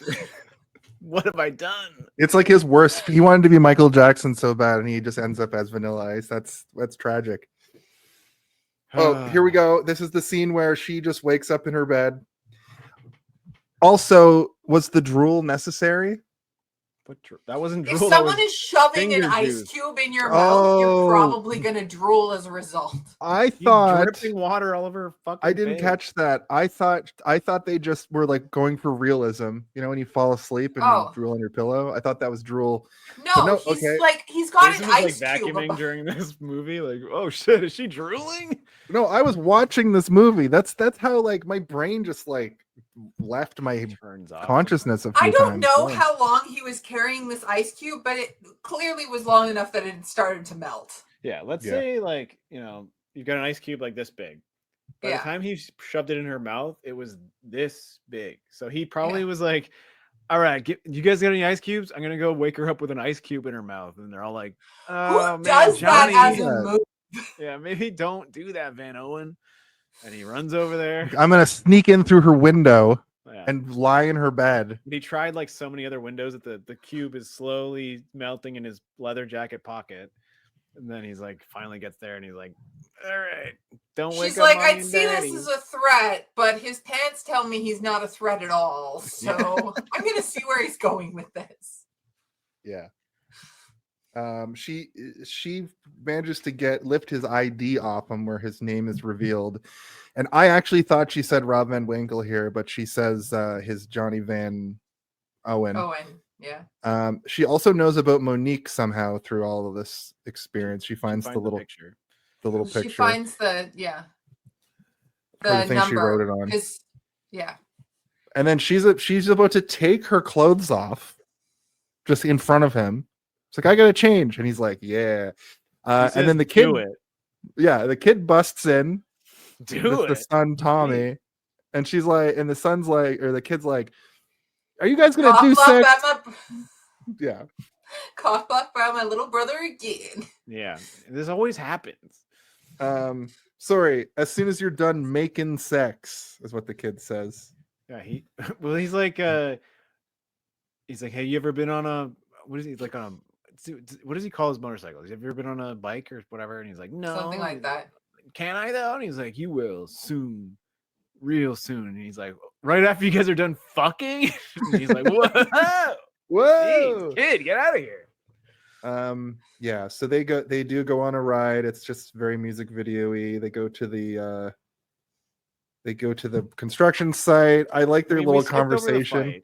The fight is important because it is. Well, I know I broke it down while you were getting the video. Oh, sorry. Yeah, they fight, and it's so stupid. My one note is, ha ha ha ha ha. This fight scene is really bad. Yeah, it is. It's very bad. We've talked about it a couple times also, where it's just he does a bunch of weird arm drag takeovers. Yeah. It is also that they're breaking the wrong bikes. Yeah. He very clearly has the most bright yellow motorcycle that has ever been made. And yeah, he has the main character energy motorcycle, and then they go for his buddy's one. And like, you know, we see the bikes close up, and like his bike is the brightest. It's the easiest to spot. But then the other one is even better, like the green and zigzag. The green one was cool. Like that one is like the one that sticks in my mind the most. And I would say if those two were going down the street, the green one would stick out of my mind more. The other two just look black from a distance, but then when you get up close, they're also kind of cool. Like one of them has like pink lettering all over it, like a fucking a Dolce bag or whatever, or a Louis Vuitton bag, but it's, you know, a motorcycle. I'm glad that you found something to like in this movie, Steven. Oh man, I love motorcycles that look like Italian-made handbags. Well, as soon as you said, you know, you're a stickler for cinematography, and as soon as you said I like the cinematography in this, I was like, oh, you didn't fully hate this movie.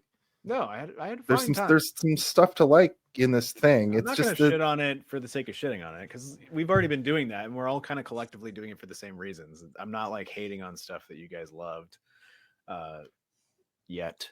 Maybe we'll get well, this scene is objectively dumb. It's a little bit endearing, but he's like, so what's it like having like parents and stuff?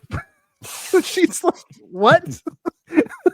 You know, parents and a brother and that kind of thing. What's it like? And she's like, it's nice, I guess. It's fine, I guess. It's the normal. So my headcanon now is that Johnny He's an alien, because that's my he's either a Martian or he just came out of a fucking Stargate portal or a Skynet portal and just exists. Has always been this age. He's a clone or something.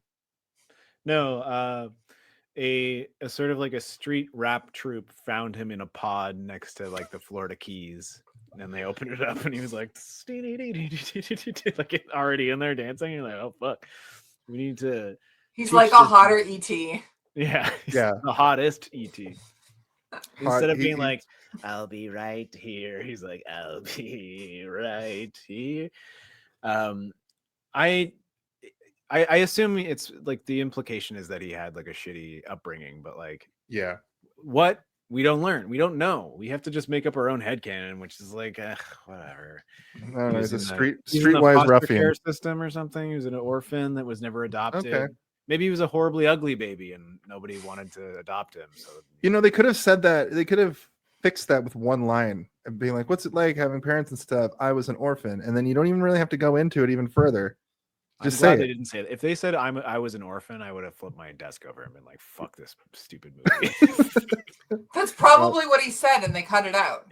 They cut it because they're like, "That's dumb." You have to be too cool. You have to be cool as ice. You can't have a troubled past. Yeah, makes you too okay. relatable. That's fair. Yeah. We get this has like a random music video vibe to it too. Not a whole lot here, but I did recognize that they are on an active construction site, just fucking around. So dangerous. To just it's not active. There's no one around. No, I know, but it's open construction. Like there's just like nails and wood and stuff everywhere, and he's just like doing little like hanging off the wood bars and stuff. It's so dumb. This is like the dumbest, but it is also like a sort of like an outskirts of suburbia energy, which I am sort of familiar with. Like I had a lot of friends growing up. I lived in a very suburban city, but there was like my friends that lived in this place called Huttonville, like just beyond it. And in between were these sort of like small pockets of very wealthy people that lived in these extremely small neighborhood-ish towns that they're technically part of the city you're in, but like not really. They have their own reality out there. And this is something that like they would do. They would see that there's like a housing complex being built. And, you know, on the weekends when no one's working there, you would go there and you would drink beers, or you would just hang out, and you would go upstairs in a house that's not built yet and be like, don't fall through the floor because the floors aren't there yet. So I get it. But at the same time, it's not a cool thing for a movie. It's so weird. It's so strange. Like, there's so many other things they could have done that would have been better, but maybe this is just what they had at their disposal. You know, like they had this area. Let's film here. They're building. It's also it's a know your audience thing too, because this movie is clearly very benign as far as like language and sex content. So this is probably rated PG for kids, like for early teens. It's a teen comedy, you know. But who is this movie for, really? Is it? I think it's for like 9 to 13-year-olds in 1991. Okay. I would say 13 to 17-year-old girls. It's for girls, and also right? It feels that like it's a girl movie. It doesn't really feel like a movie for boys, because like they would have had more punchy action sequences with him if it was for boys. Yeah, but like it was definitely like Vanilla Ice looking like a heartthrob. It's the heartthrob, the whole vibe, romance thing. A lot of scenes of him like leaning and smiling. Yeah. Or leaning and brooding. There's a lot of brooding. They do have a nice talk here about being true to yourself right before they kiss, which that's why the line is, if you ain't true to yourself, you ain't true to nobody. That's a straight up fact. Okay, maybe I don't know why every time I speak in a Vanilla Ice voice, I have to keep throwing what are the worst gang signs in existence. I don't know why. It's just automatic. My hands just do this. Well, whenever you speak in a Vanilla Ice voice, I get chills down my spine. I'm like, ooh. The other thing that's great about this sequence is, which felt like a parody, is like she tries riding a motorcycle and then he tries riding a horse. It's so goofy. It's so funny to me. That felt straight out of like a Family Guy episode or something. This is bringing each other into each other's worlds. Yeah, I like that he rides the horse backwards. You gotta. He's like, is this the way? And she's like, no. And he's like, oh, well, it is now. I made it. I'm such a fish out of water that I'm gonna ride it backwards. Yeah. Like you know how to ride a motorcycle. Yeah. You know the headlights on your motorcycle? Think of those like the eyeballs of a horse. Like you just gotta make sure you're pushing the right direction. Like being like frontwards. Yeah. Like the direction you're going, you figure like, okay, when I ride on things, I usually face the way that I'm going. He's just kind of like, I like to break conventions. That's a straight up fact. I bet no one else has ever made this sort of connection before, which is like, what if you were to ride a horse backward? Would you go back in time? I don't know. Let's find out. Like, okay. The narrator is like, they didn't go back in time. Yeah, it didn't happen. So basically, they goof around all day and go home, and then she gives him a promise ring. The end of this montage, which is one of many montages. The one thing that I did appreciate about this montage more than the others is that it is broken up by them having a conversation. So you're at least learning a little bit about their mentalities during this, while also just having a bunch of like bullshit of them being romantic or whatever. But when he's teaching her how to ride a motorcycle, we can only assume this is the first time she's ever been on a motorcycle. She's never done this before. She's in a sundress and he's wearing no shirt. And I'm like, no way in fucking hell I'm getting on a motorcycle with somebody who's never ridden one before in no shirt. Because that's how you lose all your skin.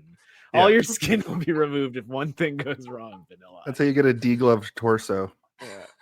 Sorry, that's under that skin, he's like the fucking Edgar from like Men in Black. Oh, like under that skin, he's just an alien. There's a man driving him. He's got ice skin under there. So once they go home, maybe this is Men in Black. Maybe he is an alien. Maybe he's a Men in Black. This is in the Men in Black universe. He's from the literally ice. Alien. Yeah, he's from the planet Ice. Ice to meet you. It's where Ice T and Ice Cube they also all come from the same planet. Ice Cube, who in Rick and Morty is an ice cube. I think you're thinking of Ice T, and he's an iced tea. Like he's literally a tea made of ice. Right. Yes, I am thinking that's what it was. Yeah. The dad also is like, I forbid you from seeing him. I've met his two friends. He thinks those goons are his friends because he saw them talking to each other. Yeah. There's new people in town. They must be affiliated. This, for me, this was like the biggest plot hole for me because like he sees those guys talking to Vanilla Ice. He was the one that put those guys away. Yeah. And he's like, I'm going to call the police. But he doesn't. Why doesn't he call the police? Just call the police on witness protection. He can't like. I think this whole thing happens too because he's on television and they see him, right? So yeah. But like he's not. If he's in witness protection, all he needs to do. There's probably like a panic button you have around like a necklace or something that you're like, and like the FBI bring you to a new place. Yeah. Also, the dad knows about Kevin going to the hospital and forbids her from seeing him ever again. Back at the I like how you keep calling him Kevin. Did I do it again? That's how it's written in my notes. I'm like Ron Burgundy. His name's Nick. Nick the Dick. Nick the Dick. Yeah, all you have to think is Dick. Okay, I'll just think about Dick a bunch.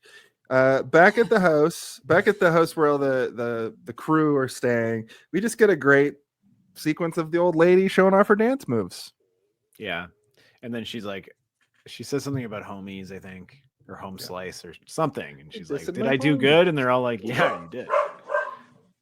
I like that they're, this like weird old Pee Wee Herman couple is just like delighted with these people staying with them for a week, and for no reason other than that they like, there's a misunderstanding. I mean, this whole movie is just misunderstandings that have gone awry, but yeah, I like that they have just as much sort of agency in the movie as Vanilla Ice's crew.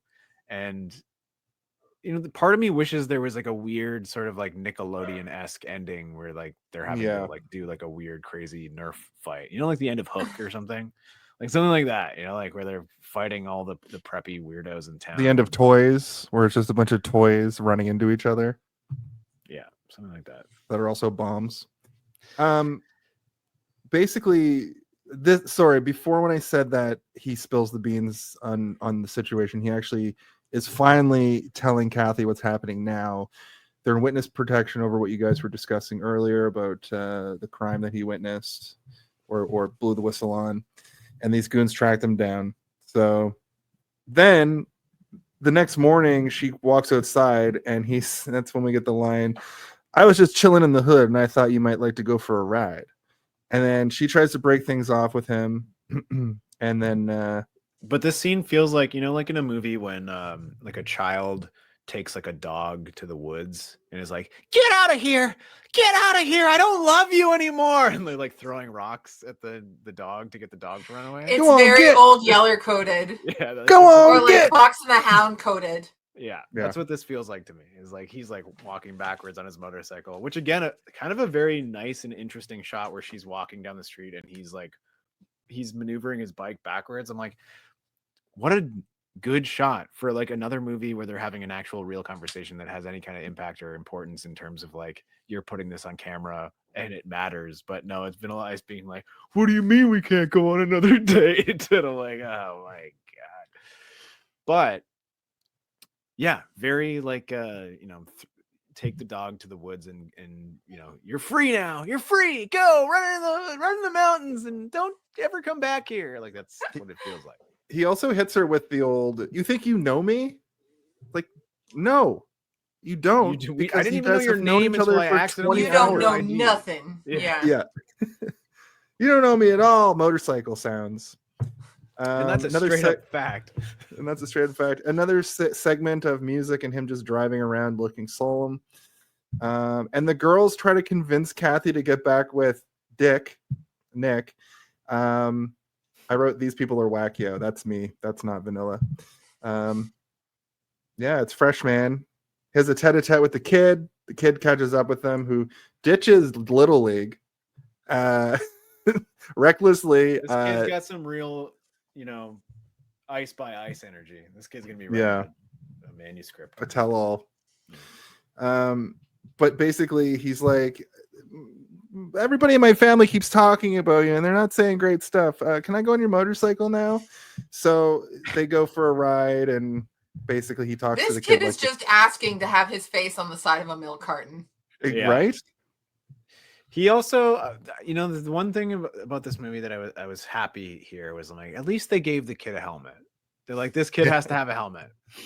Oh, but also the kid reveals by law, like the kid reveals that he has like a new hairstyle, and it's just like kind of the broccoli hairstyle that kids have now.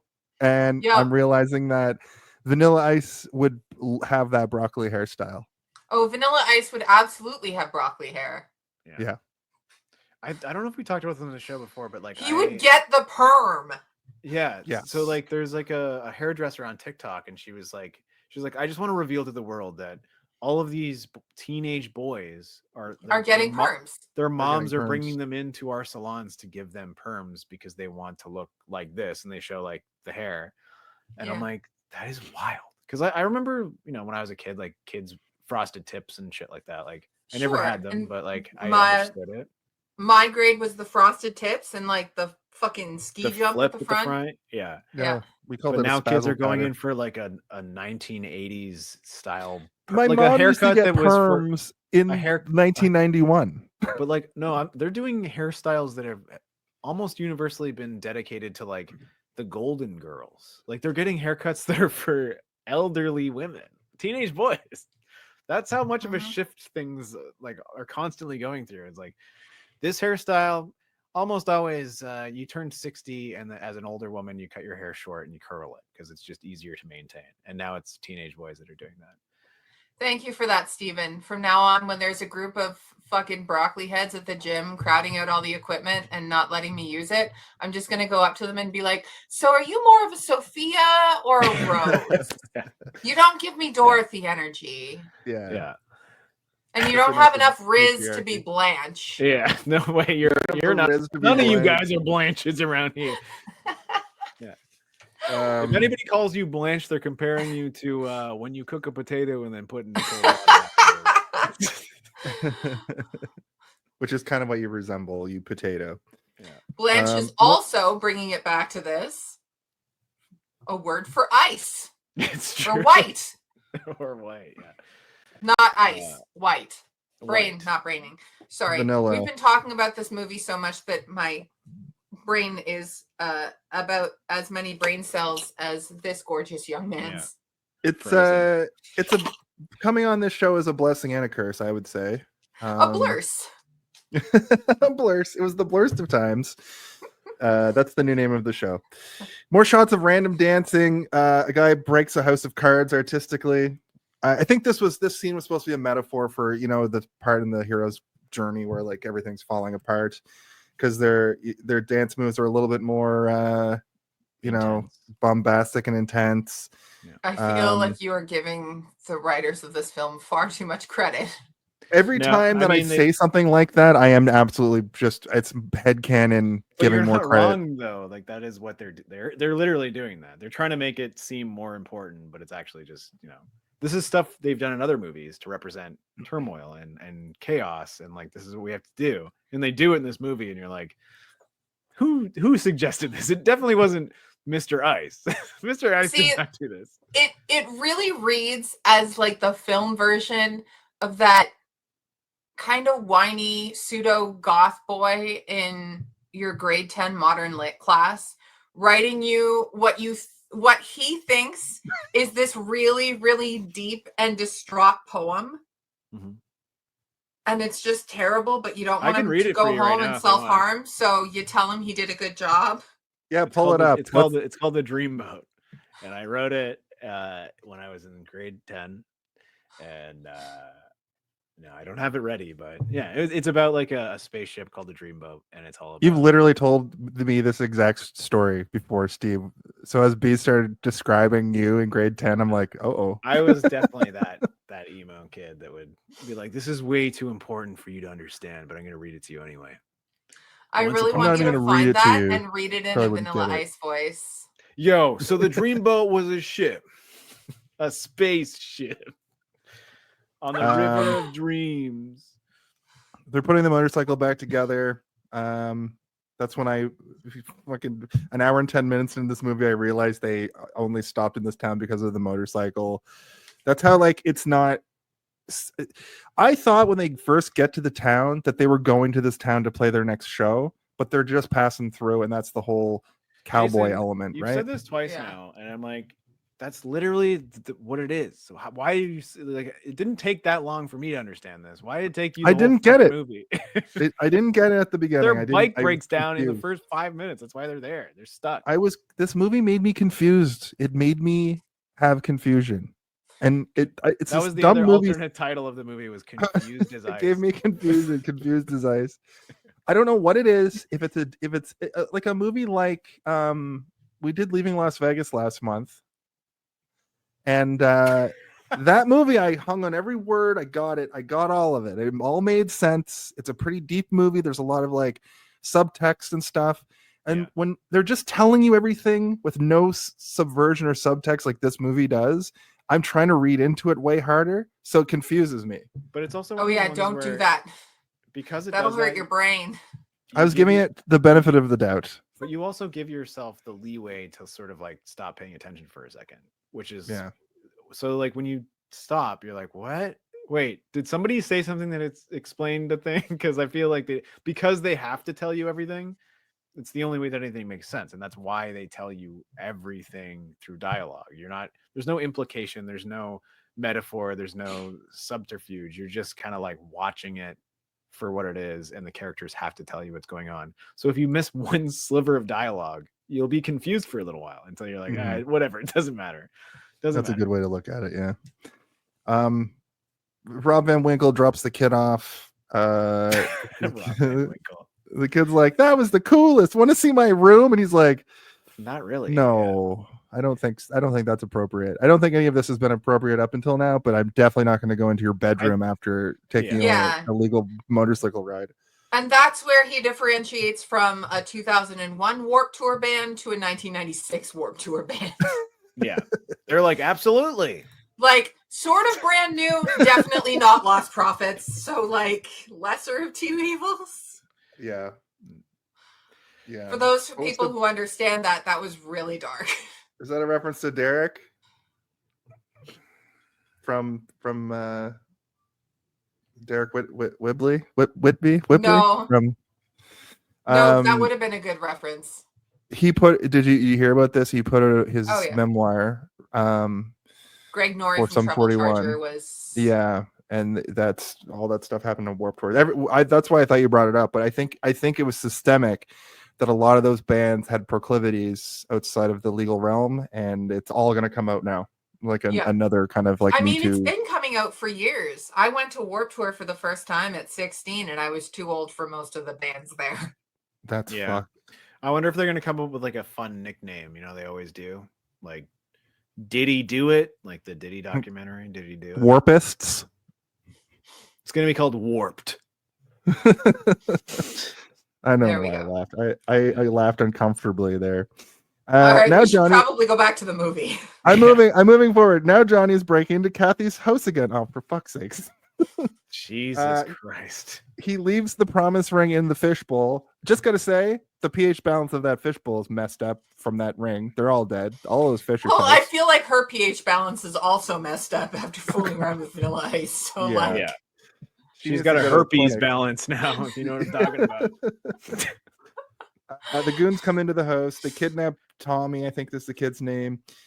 Kathy comes home to find the ring. She knows what's going on. Vanilla Ice is so sad, but he can't act sad because he's got to be the macho man. So he just acts mean. He's just like kicking the kicking the wall and being like, blah, blah, blah. And they're like, what's wrong, man? You're hung up real bad on her. And he's like, blah, blah, blah, blah, which I thought was really funny because he's acting. Like he's actually has to like portray an emotion with his face, but his face is like mug, sort of like, I'm Vanilla Ice. This is how I am. He just looks like this the whole time. He does. He looks like this the whole time.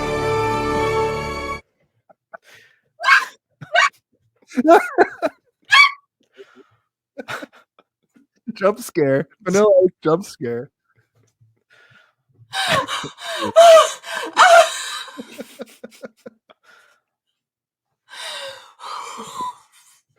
Oh, good gracious. That is the face of somebody who was given his own movie. Yeah, and cartoon. A lot of Okay. Actually, that helps because now I know what sign he does. Yeah. I don't know what this is. I can't do that. He spreads those so well. Okay, there we go. I have to do it with my left hand. Bring it back up.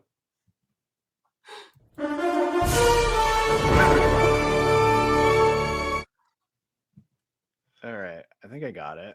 It's like this. I think right? he's got Ehlers-Danlos or something. Like, this actually hurts. It hurts the muscles in here. Like it's I can't making me feel like I'm about to burst. I can't do it with my right hand at all. I can't like do it with my left. You know when like the Vulcans like do this and people are like, "Can you do it with both hands?" And you're like, "I can do it." That is like no one can or should be able to do it. Jeez. What's the thing called? Ehlers-Danlos? Ehlers-Danlos hypermobility. Ehlers-Danlos.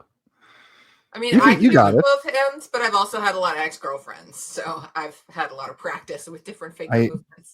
I understand what you mean by that. I've seen movies on the internet.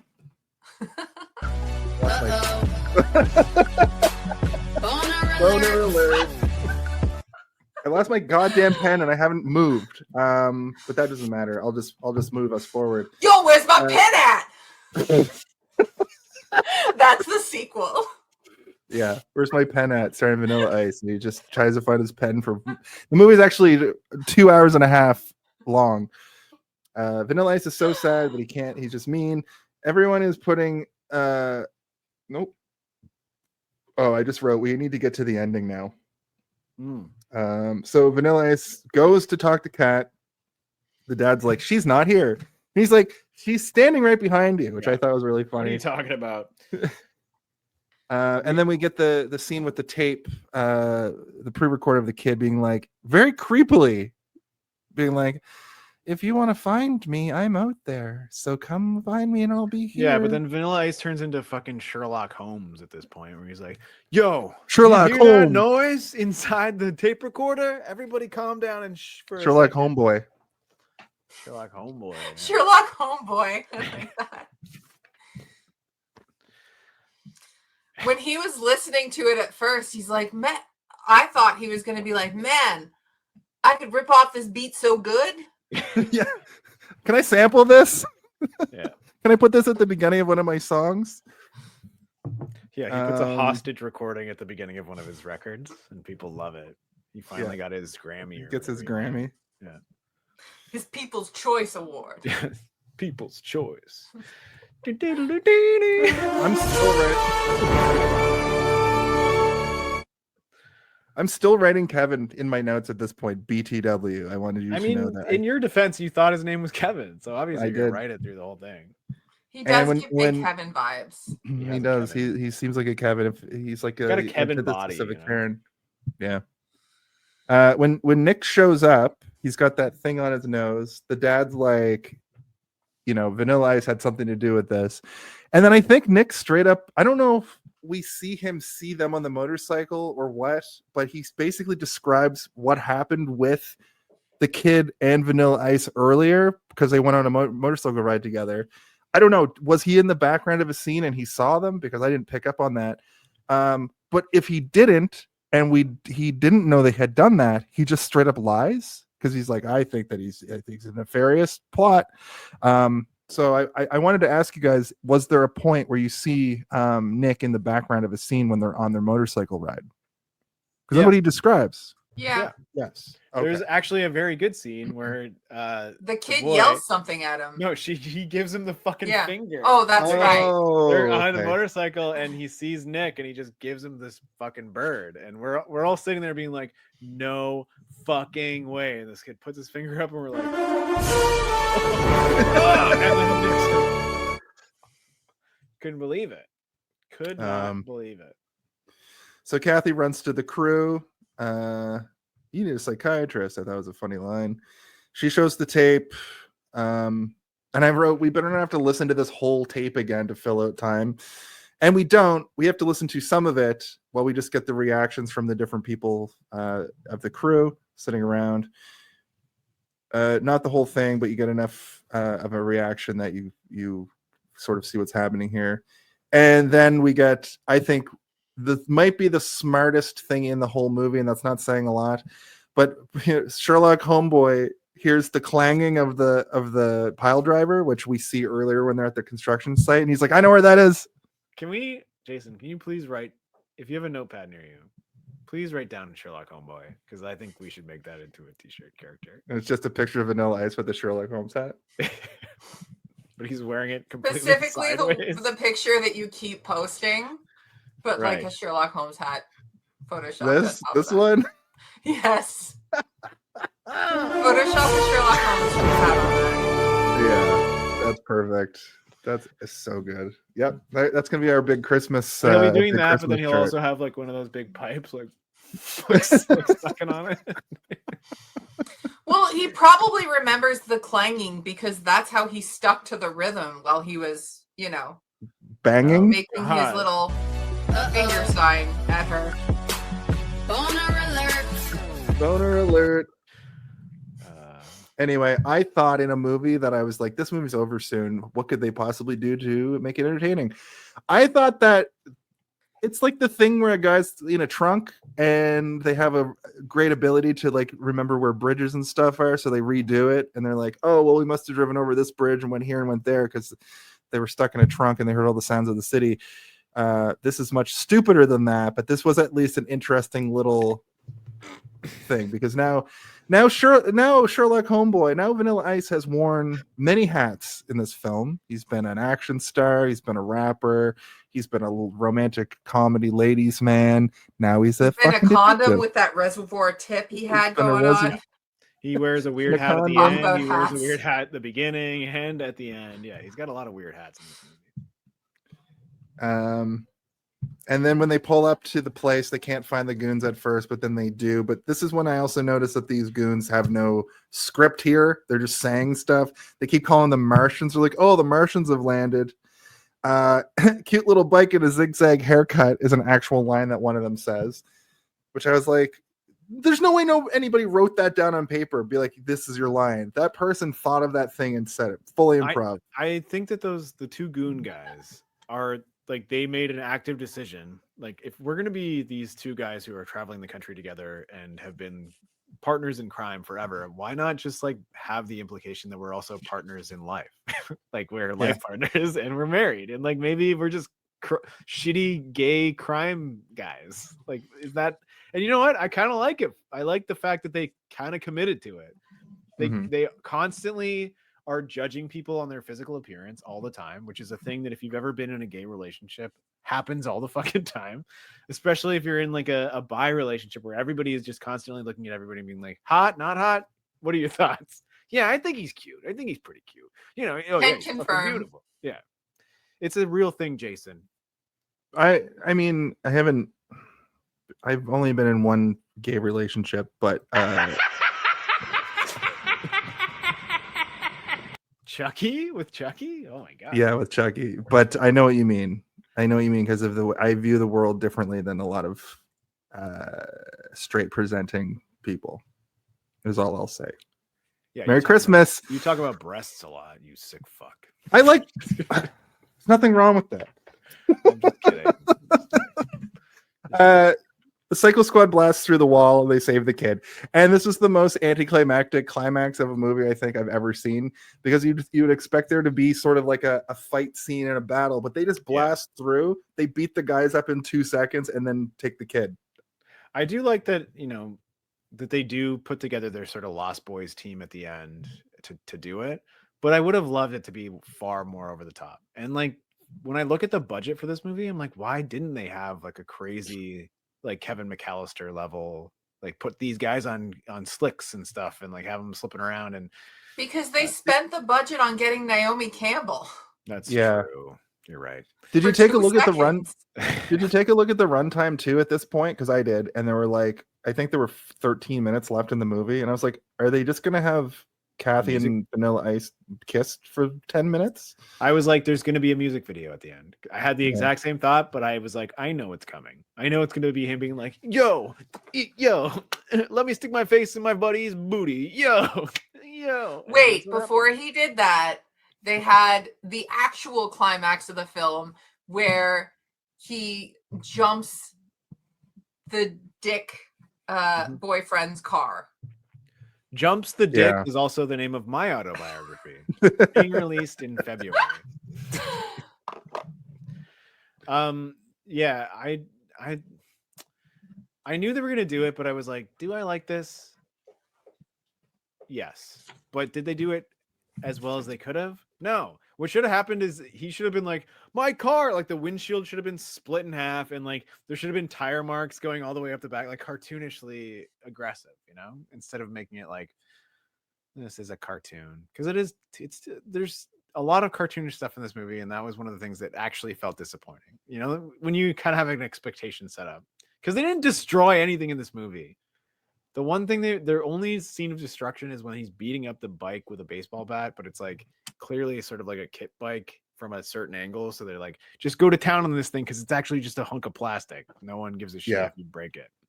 Mm-hmm. Well, to round out the movie, they get back together. Van, as I also referred to him as my notes, Van and Kathy. Nick tries to threaten her with a bad time, as I also said. You'll never see me or my car again. Oh, there's a music video at the end. Surprise. And I think he goes, imagine that. Yeah. Yeah. He does. And that's the movie. That's the end of the movie. I think maybe his most effective line for me, because I was like, what's he going to say? Because I didn't know. Because he has so many random lines that don't actually make sense. Makes sense? Yeah. Neither do any of the words on his jacket. It's true, yeah. So maybe that's how he picks his comebacks. He like looks at his jacket and he's like, I haven't said this one yet this week. The man really needs to start wearing motorcycle helmets because he's clearly the victim of a traumatic brain injury. Yeah. But I mean, according to the opening sequence of this movie, he's also delivered a few, because like he'll just scare people off horses whenever he sees a hot woman on a horse. He's like, time to scare this fucker off this fucking horse. What a movie. Well, that was the movie. We're gonna have plenty of time to discuss our home alone of it all and our final thoughts now. Let me just check the old list of things in the movie. In the thing, it's the next thing. I think that the next thing is. It's time for the Home Alone of it all. The what? The Home Alone of it all. If you had to pick one, what do you think the Home Alone of it all? The Home Alone of it all? Can someone please tell me when the Home Alone? I really got to know. When is the Home Alone of it all? What is the Home Alone of it all? Now that's the Home Alone of it all.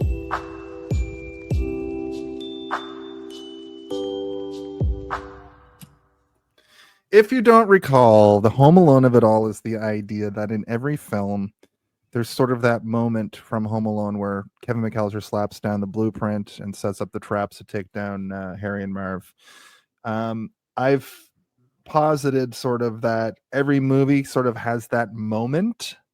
You've been on the show before, so I believe you're familiar with the concept.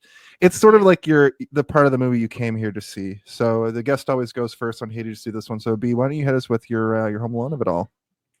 So I think the actual like Home Alone of it all moment, just holistically, is when he hears that thumping on the tape and is like, I recognize that right away. But what I come to the movie to see is just the one-liners. So for me, it's the drop that zero and get with the hero, or when he breaks into her room and like shoves ice down her throat. Yeah. As a romantic gesture. Yeah, I mean, it's so romantic. That's how I would love to be woken up every day of my life when I find my life partner. That's gonna be in the clause in our, when you like give custom vows to each other.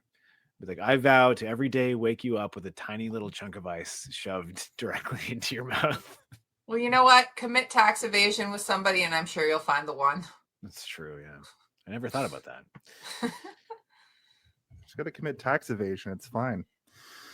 Thank you, B. How about you, Stefan? I think that mine is because I didn't really know what this was going to be at all.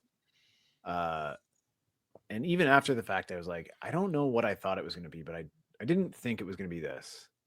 And then learning that he's like, yo, I'm making my own James Dean Rebel Without a Cause. And I'm like, that's not what you made, though. You didn't make that.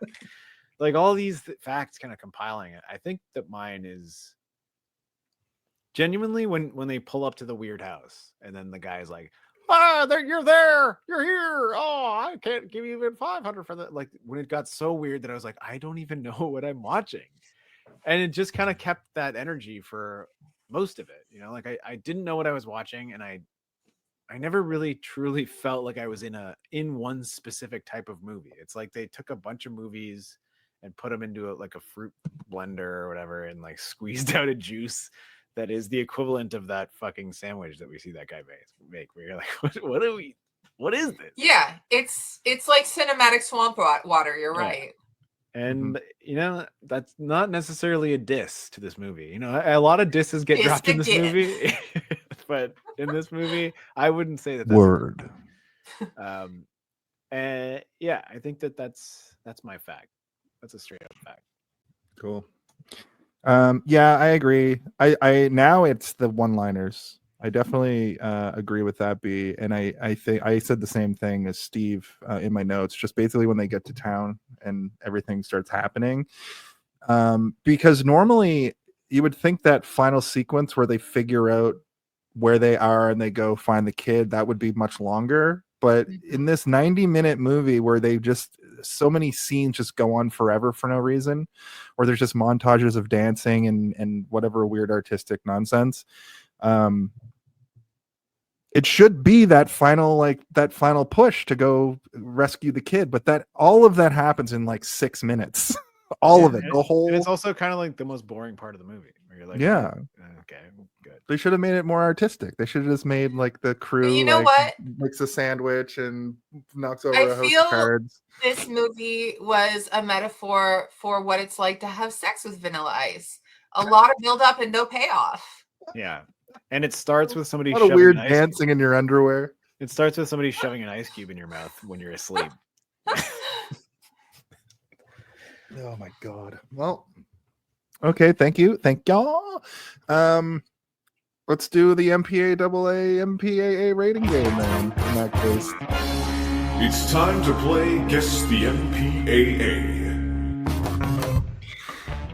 Hello and welcome to the greatest game show in the history of podcast media. My name is Rip Van Winkle. I'm joined here today by Steven Ice Baby. Steven's going to explain the rules. He'll tell you all about it. Hello, this is Steven Ice Baby, and I'm here to tell you how the game works. The MPAA game is, of course, based on the fact that every single movie ever made that is a real movie is given an MPAA rating. Jason is going to give us the first 2 digits of a 5-digit number, but we need to guess the last 3 digits. So that's a number between 000 and 999. We don't need to even say the first 2 numbers. We just need to say the last 3 numbers. And that's all we need to think about and focus on. And that's all we ever need to think about or focus on is the last 3 digits of it. 000 to 999. And if we don't, then may us all be choked by ice cubes in our dreams. Okay, great. Thank you, Steven. B, do you understand? I do, yeah. Okay. You've played this before, I believe, as well. Yes. The first 2 numbers that do not matter this week are 3, 1. So, B, give us your first guess. 056. 056. It is higher than that. Steve. 6. 206. B, it is lower than that. 295. Steve, it is higher than that. 400. Wow. B, it is higher than that. For your final guess. 500. Ooh. And incorrect, Steve. For your final guess, it is lower than that. 411. That's incorrect. However, I will give you both an opportunity for one more guess. Okay, I'm going to now. I've got the amount this movie made at the box office, and I will actually give you a hint this week because it's hilarious. But the box office is lower than $1 million, and if you can guess it without going over, you'll get an additional guess at the number. So, B, would you like to take your first guess at what the box office gross for this film was? $100,000. Oh, That's so low. That's great. it's comically low. Actually, I just want to quickly double check because this seems almost too low. I'm just gonna quickly Even go if back 1,000 people saw this movie on opening weekend, that would be not enough to be that. right. More people must have seen that, right?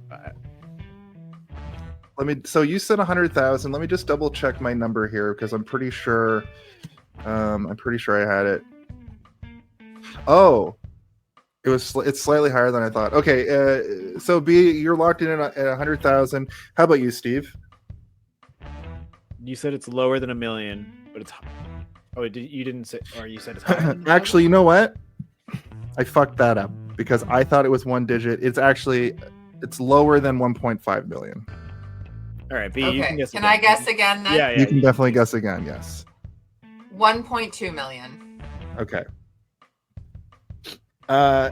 So Steve, B went over. $1. Okay. Sorry, this feature of the game is relative. Actually, no. You know what? Did you say 1.2 million? Yeah. B got it directly on. So you both get a guess. You said lower. Okay, I know I did, but I fucking got confused. I'm gonna. Oh, wait, no, you get to guess again. I'm gonna give you both an additional guess. So the last number that was guessed was 411, and it is lower than that. It's time to play Guess the MPAA. 395. Okay, that is incorrect. Steve, since you guessed $1, I'll allow you to also have one more guess. And it's higher. It's, what did you say, B? Sorry? 395. It's higher than that. I said 510. I said 410 last time. No, you said 411. I said lower. 395, it's higher. Oh. 399. No. Unfortunately, even though I'm sorry about my mess ups there, I took notes. I should have. Just tell us the number. Yeah, thank you. So the movie cost 1.2 million, and the movie cost 6 million, and it made 1.2 million. The reason I got confused is because somewhere else it told me that the box office was 640,000, and I also saw first night box office as low as like a few $1,000. So, and it was all Vanilla Ice, like packing theaters full of his buying friends. a whole theater for his friends. None of them have shown Sorry about His goat that. and his wallaby. That's the MPAA rating game for this week, and I'll do better next time. Nope. Sorry. The MPAA, everyone. The MPAA. Wow. Wow.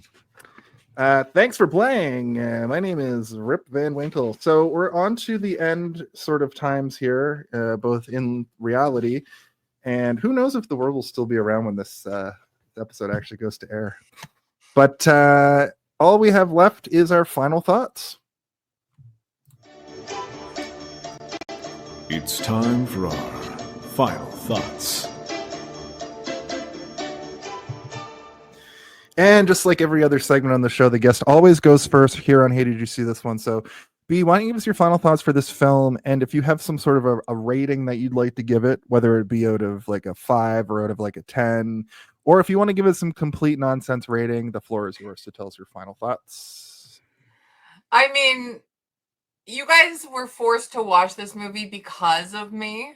So it's probably not shocking that I love it. Like, I love it with a fierceness that most people probably shouldn't.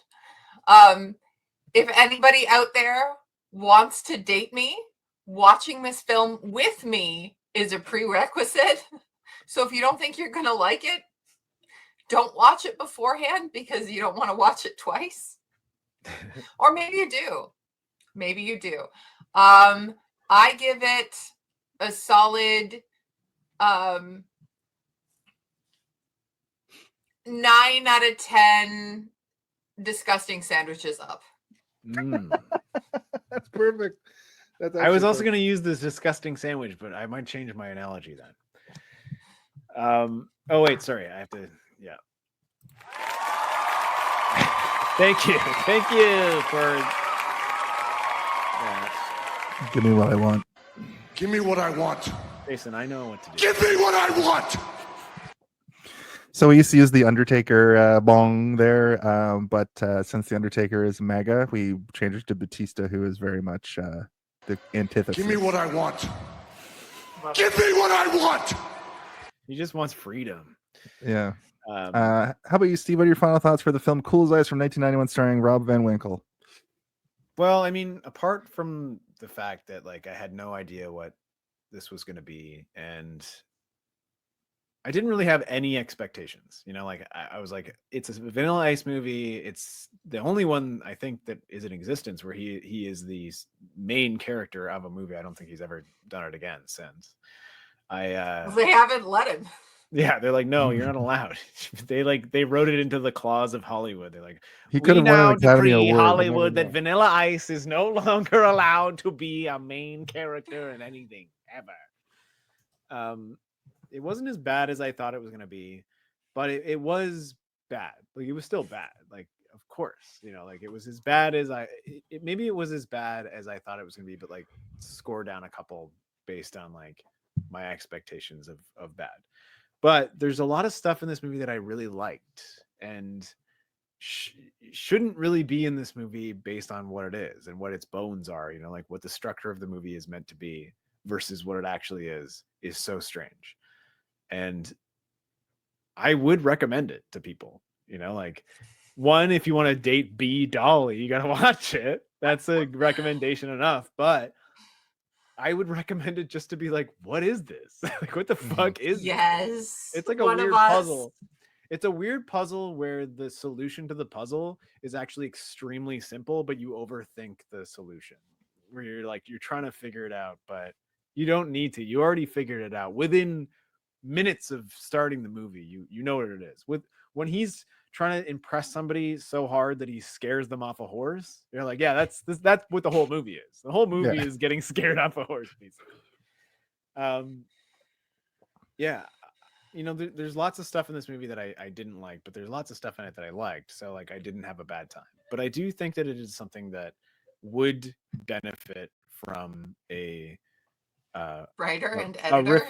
A riff job is what we were calling it. Or we call it that, a riff job, where you sit there and you riff on it together. I think that's almost like what the heart of the movie is like watching this with people and being able to like goof on it while also appreciating the little bits of value that are there. You know, there's lots of stuff in this movie that doesn't need to be in this movie, that isn't interesting or good or in any way meant to be in this movie, but it's there just to create a plot, a structure of a plot, a skeleton that I feel like that's Vanilla Ice. Yeah. Concepts of a plot. We all know that Vanilla Ice has bones made of ice, and if he's left in the sun too long, his bones melt. And I feel like that's maybe what this movie is. But if I had to give it a rating, it would be it would be how the fuck did he fit all of his clothes into that tiny bike? Like, is there a secret compartment? Is he actually an alien? Like in Dragon Ball Z where they have like little pills where like the vehicles pop out of them? Like, does he have like a thing where he pulls an ice cube out and he drips it into a little pill and it like turns into a full wardrobe where he's like, all right, I'm all going to the designer club clothes now. too. Yeah. That's my rating. Pill clothing. Pill clothing. I like that.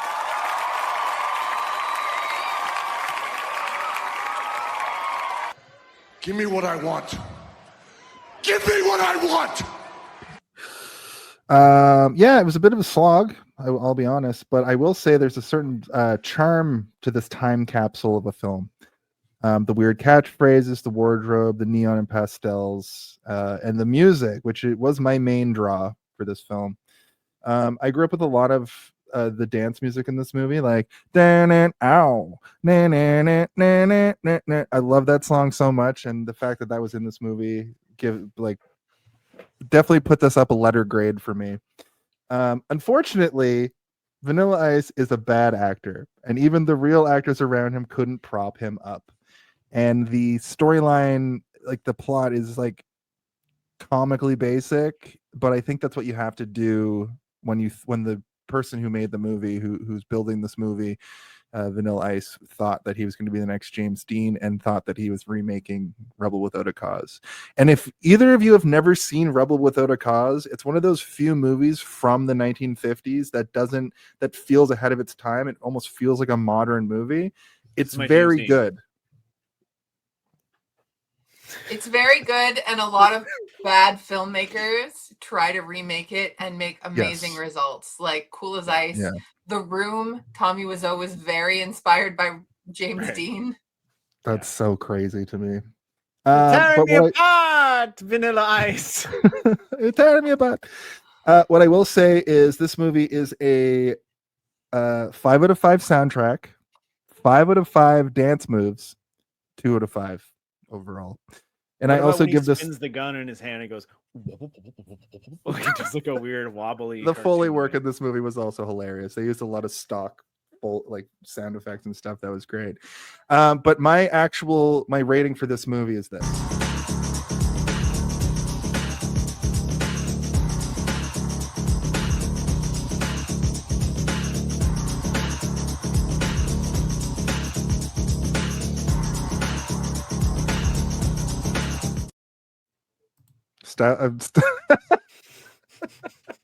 Styles clash into a power bomb. You've never seen that in wrestling. Yeah. Oh, sorry, the audience doesn't like me tonight, apparently. Oh shit, sorry, I was too focused on doing that thing that I just did. Give me what I want. Give me what I want. Oh, we do have one more segment before we get out of here, and it is our plugs. Steve, can you plug that in for me? All right, let me just plug this in right here and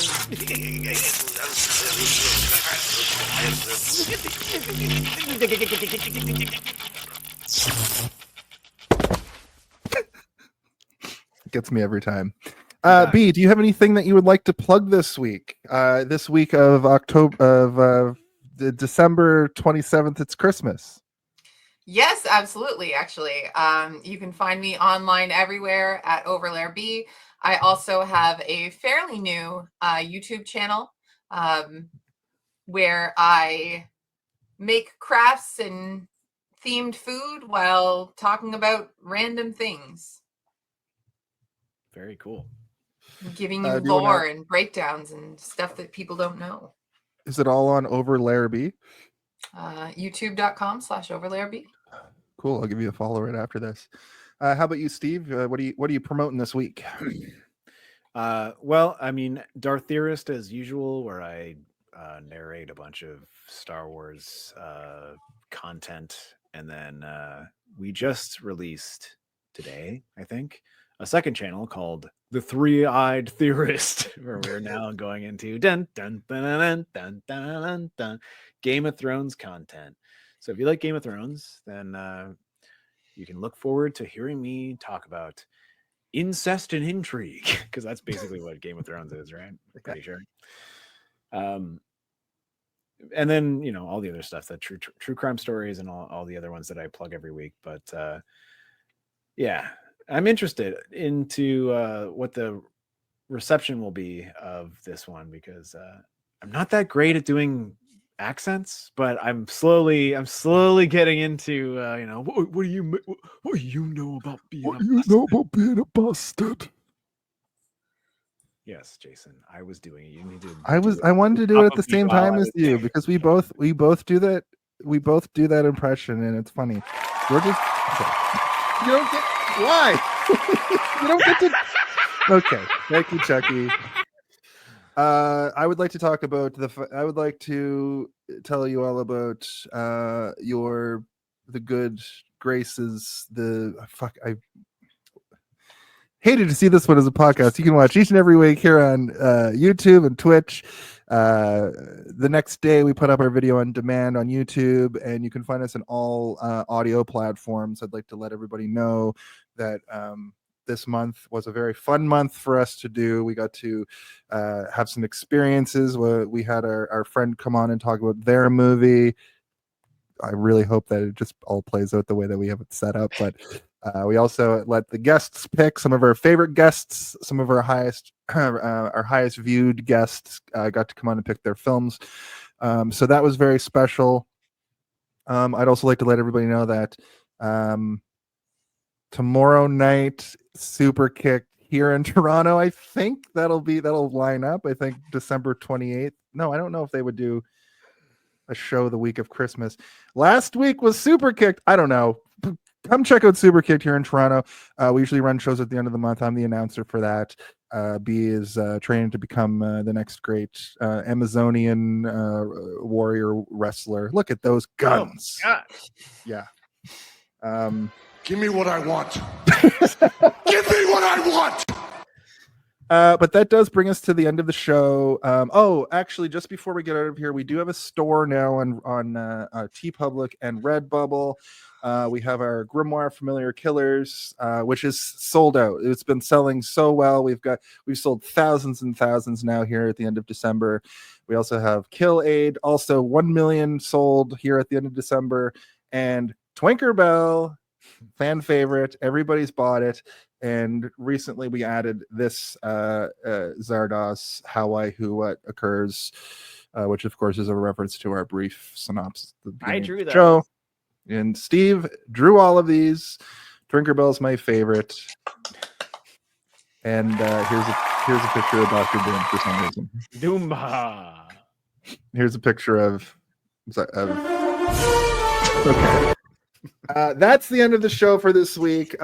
Bee, thank you for coming back. You're welcome to come back anytime that you'd like. I think that we owe you a Masters of the Universe, and while we have done that movie, I think that we could probably redo it with just the three of us.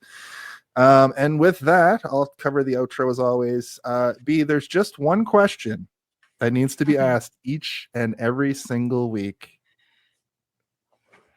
Is this where I jump in? And I say, hey, did you see this one?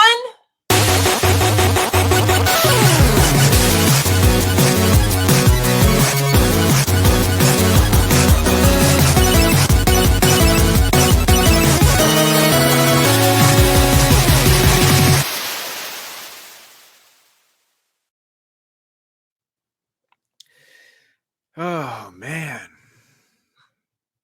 Do you guys think Vanilla Ice has like a huge dick? Beam up some Star Trek content with Live Long and Podcast. Tune in to X-Rated, the X-Men animated review show. Artistic interviews with graphic histories. A roundtable movie discussion with Hey, did you see this one? And movie reviews with Hold Up, a movie podcast. And while you're at it, spin a few records with Eamon on Track. Watch us duke it out on trivial debates. And let's chat about TV with the Super Mater Brothers. It's all here on the United Federation of Podcasts.